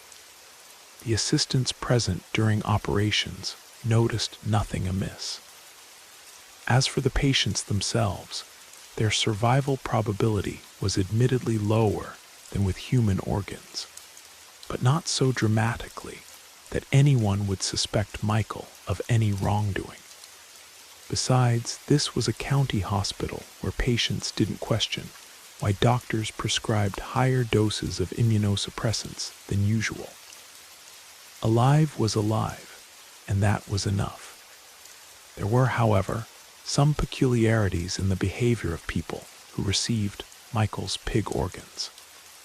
Some patients transformed from active individuals into lazy, obese people who completely neglected their appearance. Others began making sounds during conversations that were suspiciously similar to grunting. Initially, the surgeon tried not to connect these changes to his operations, but when one of his patients suddenly threw himself into a mud puddle in front of the hospital entrance with obvious pleasure, wallowed in it, then stumbled into Michael's office leaving trails of dirt on the floor, he had to draw appropriate conclusions. During his medical school years, Michael had heard an unrecognized theory from Professor Eugene Kronstein about how organ transplant recipients might acquire certain personality traits and preferences from donors due to genetic memory preserved in donor tissues. Some recipients, according to Professor Kronstein's claims, suddenly developed cravings for foods they'd previously detested. During so-called last meal programs, where death row inmates in the United States were allowed to serve as organ donors, several recipients developed inclinations toward unmotivated violence previously observed in the owners of their transplanted organs. Seeing how his patients' behavior changed, Michael couldn't deny that Kronstein's theory corresponded to reality. However, this didn't particularly concern him. Then one beautiful day, when Michael's bank account had swelled to impressive proportions, and he was already scouting real estate in southern Italy, news struck like lightning from a clear sky. Law enforcement had uncovered a major organ trafficking network, and the threads led back to Michael's hometown. It was anyone's guess how much time investigators would need to trace back to the surgeon at Hospital Number 1, some of whose patients had suddenly discovered an enormous love for mud baths. "Well, we always wondered when someone would show up here," growled an old man standing behind Michael as he struggled with a rusty lock that refused to open. "Are you related to Mrs. Johnson?" the man asked. Michael turned around without stopping his attempts to wrestle with the stubborn lock. "No, I bought her house. Decided to live in nature, so to speak." "Smart decision," the old man nodded, his bright blue eyes sparkling. "It's definitely healthier here than in your cities." "Absolutely," Michael muttered. Finally, he sighed with relief when the lock yielded. Despite never seriously considering that his business might be exposed, Michael had purchased a cabin in a remote village hundreds of miles from the city, just in case. What attracted him most was the complete isolation from the outside world. No cell towers nearby. Only in the village's single general store, where a signal booster was installed, could you make phone calls, and only when weather conditions were favorable. Forget about internet access. Upon hearing news about the police's success, Michael immediately fled to the village, sticking to little-known dirt roads where the probability of encountering patrol cars was extremely low. His plan was to wait out troubled times in this godforsaken place, then obtain new documents and start a new life. However, living far from civilization unexpectedly appealed to him. Michael had brought a substantial cash reserve, and village life was inexpensive. The local men were ready to help with house repairs and share vegetables for a couple bottles of whiskey. For the first time in many years, Michael could open his windows wide without fearing that street dust would enter his room, and the noise of cars, occasionally interrupted by rumbling trains, wouldn't cause sensory overload. He discovered, to his surprise, a love for fishing. The stream running near the village offered excellent fishing. Several times a week, Michael would grab his backpack and head to the nearest scenic spot on the ridge that encircled the valley like a ring. One evening, sitting on his porch with a cup of hot tea and watching the sunset, Michael realized with surprise that he was experiencing something resembling happiness. This happened 6 months after Michael had arrived in the village. On a warm July evening, just after dusk, returning from fishing, he suddenly heard a woman's anguished scream from one of the houses on the outskirts. Rushing to the door, he pounded on it with his fist. "What's wrong?" Michael knew that a young woman lived in this house, someone who had given birth to a son just a couple weeks ago. Her husband wasn't in the village. He'd left for work to earn money for his son's birth, but hadn't managed to return yet. The baby had been born almost a month premature, and his boss wouldn't let him leave before his contract ended. Despite this, the boy was growing quite healthy, differing from full-term peers only in having a weak voice, making his crying almost inaudible. Michael often saw Emma sitting by the house, rocking the cradle suspended on the porch.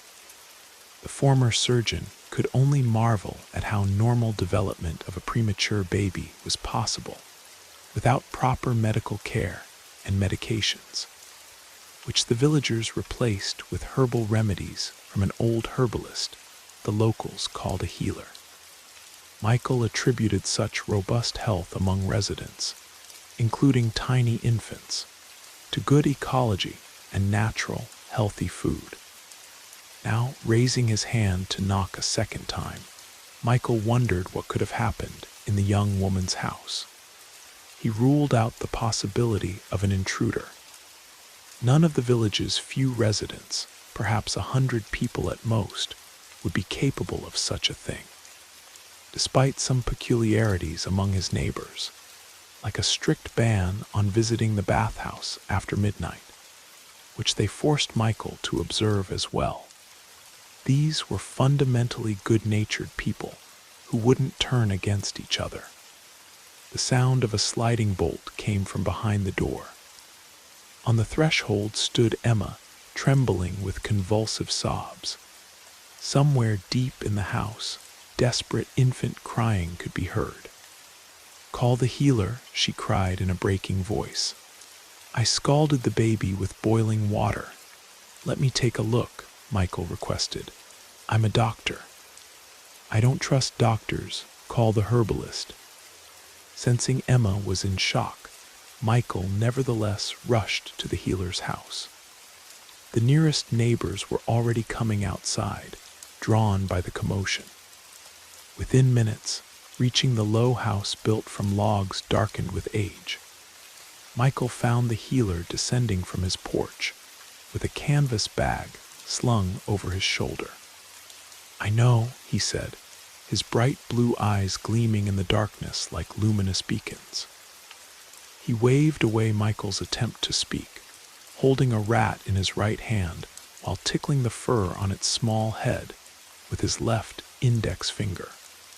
"Bad business," the old man stated after examining the baby's back, which was already beginning to blister. "I'll help as best I can, but," he trailed off meaningfully.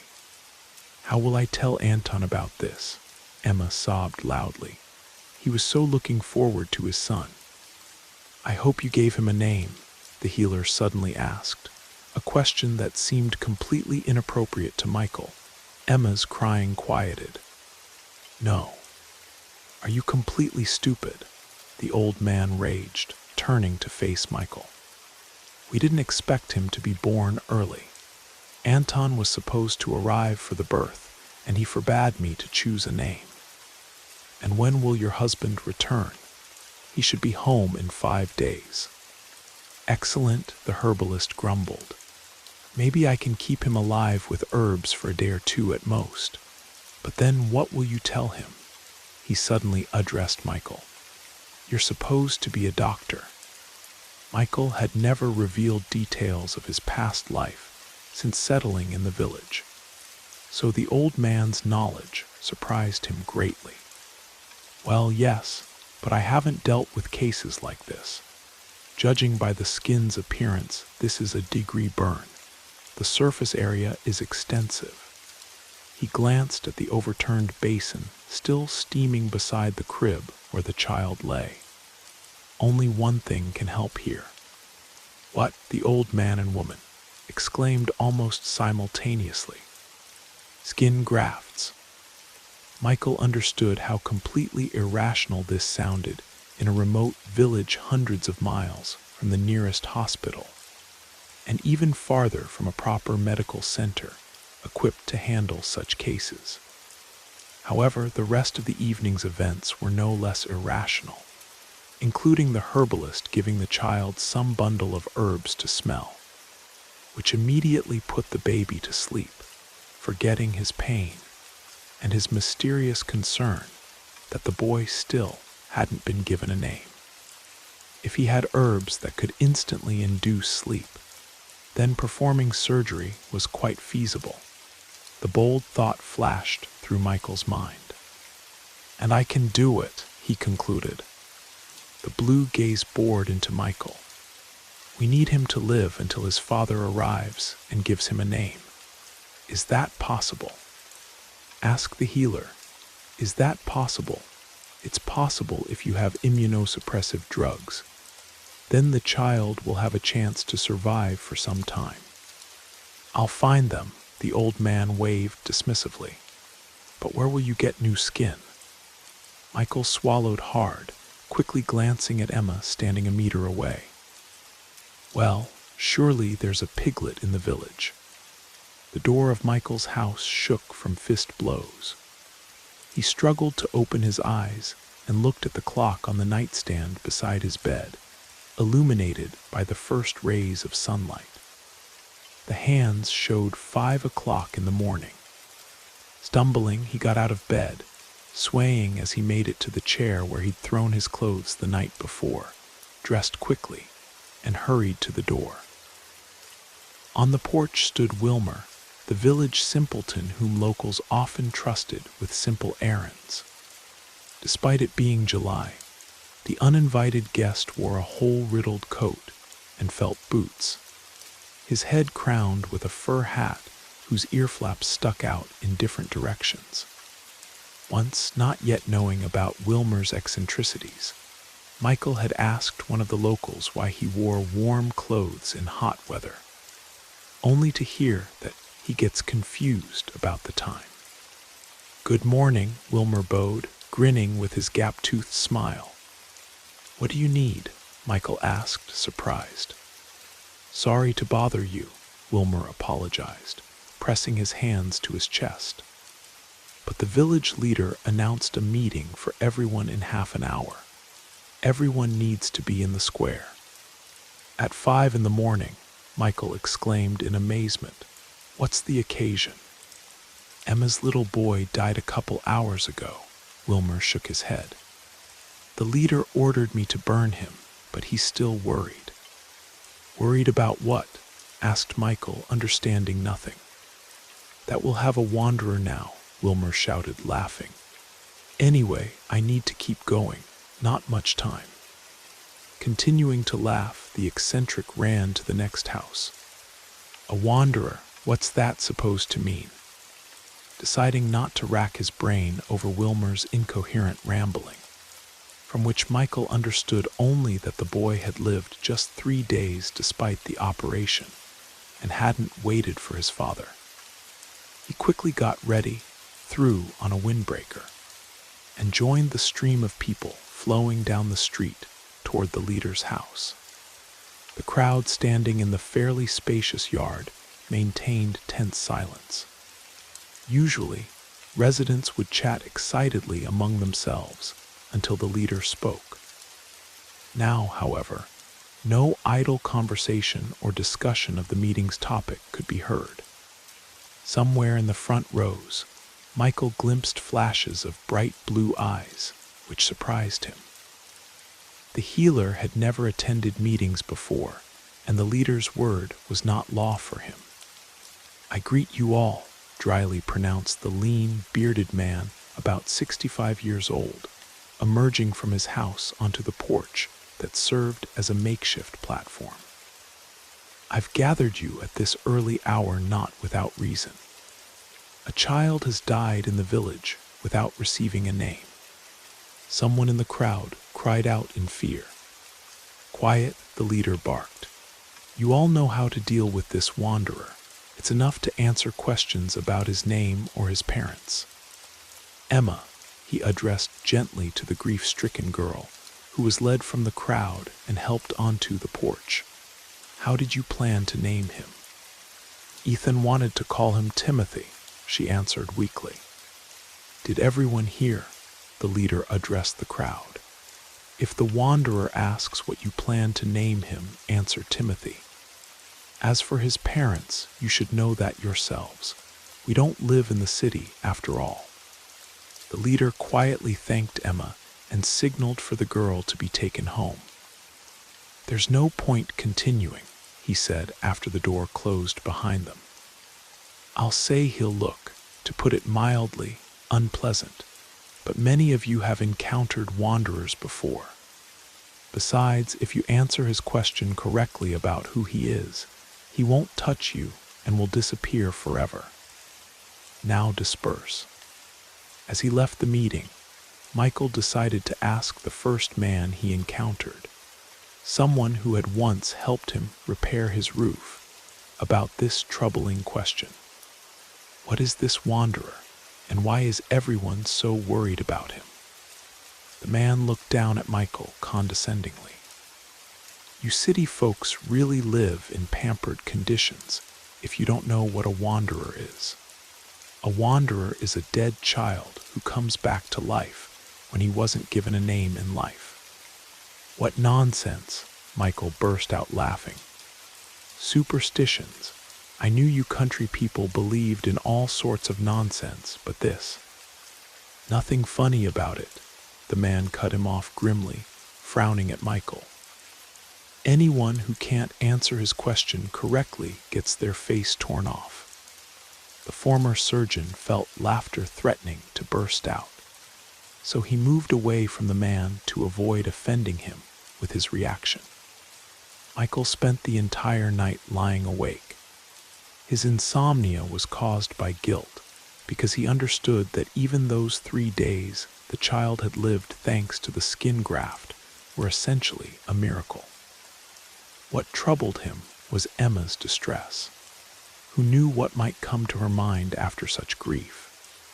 So as soon as a rooster crowed somewhere in the yard, Michael got up from bed, quickly dressed, and headed toward the house where the recent tragedy had occurred. Walking through the slowly awakening village streets, Michael thought about the pretext under which he intended to visit Emma. Maybe he should just say honestly that he was worried about her. Approaching the woman's house, Michael was overcome by a feeling that something was wrong. Emma didn't keep dogs, but her neighbors did, and they never missed a chance to bark at the former surgeon, as if sensing in him a stranger who retained much of the city about him. One dog, a massive one-eyed Caucasian named Pirate, showed particular zeal in barking at Michael. Once, he'd even jumped over the fence and might have added holes to Michael's body, if not for the bicycle Michael was riding and Pirate's age, which didn't allow him to run sprightly. But today, the dogs were silent. The street was filled with deathly quiet, broken only by occasional rumbling thunder from a black cloud rolling in from somewhere in the east. A bad feeling washed over Michael when he noticed Pirate cautiously peering from his doghouse, whimpering quietly as if from fear. Seeing Emma's body lying in her yard face down, the bad feeling overwhelmed his consciousness with the force of a mighty tsunami. "Emma," Michael ran to her, hoping she had simply fainted. He deliberately didn't notice the dark puddle near her head and her arms spread to the sides, stained with something red. Probably just broke her nose when she fell. However, turning over the body, Michael realized she hadn't simply broken her nose. Her nose was simply absent, along with a good portion of her face. In its place was now a grinning skull. Michael sat in his house with all the bolts locked. Every room blazed with light. Outside the windows stood a wall of rain that had washed out the village's only road so thoroughly in half an hour that not even a tractor could pass. In his hands, Michael gripped a rifle taken from one of the village residents, who supplemented his income with hunting.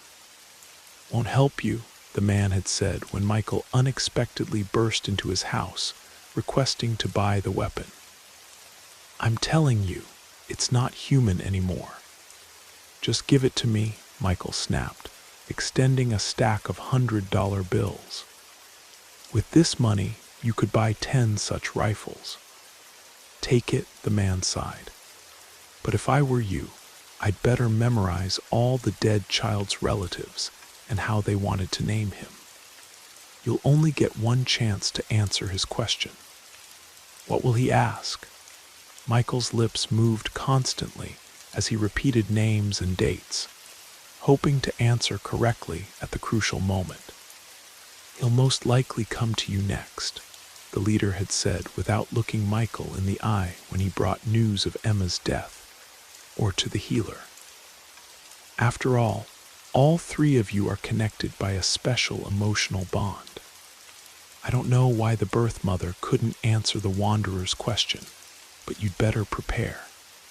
Take that book there. All the residents of our village from the past century are recorded there, including Emma's and Ethan's relatives." "Damn rain!" Michael cursed the storm that prevented him from fleeing the village. The clock struck midnight.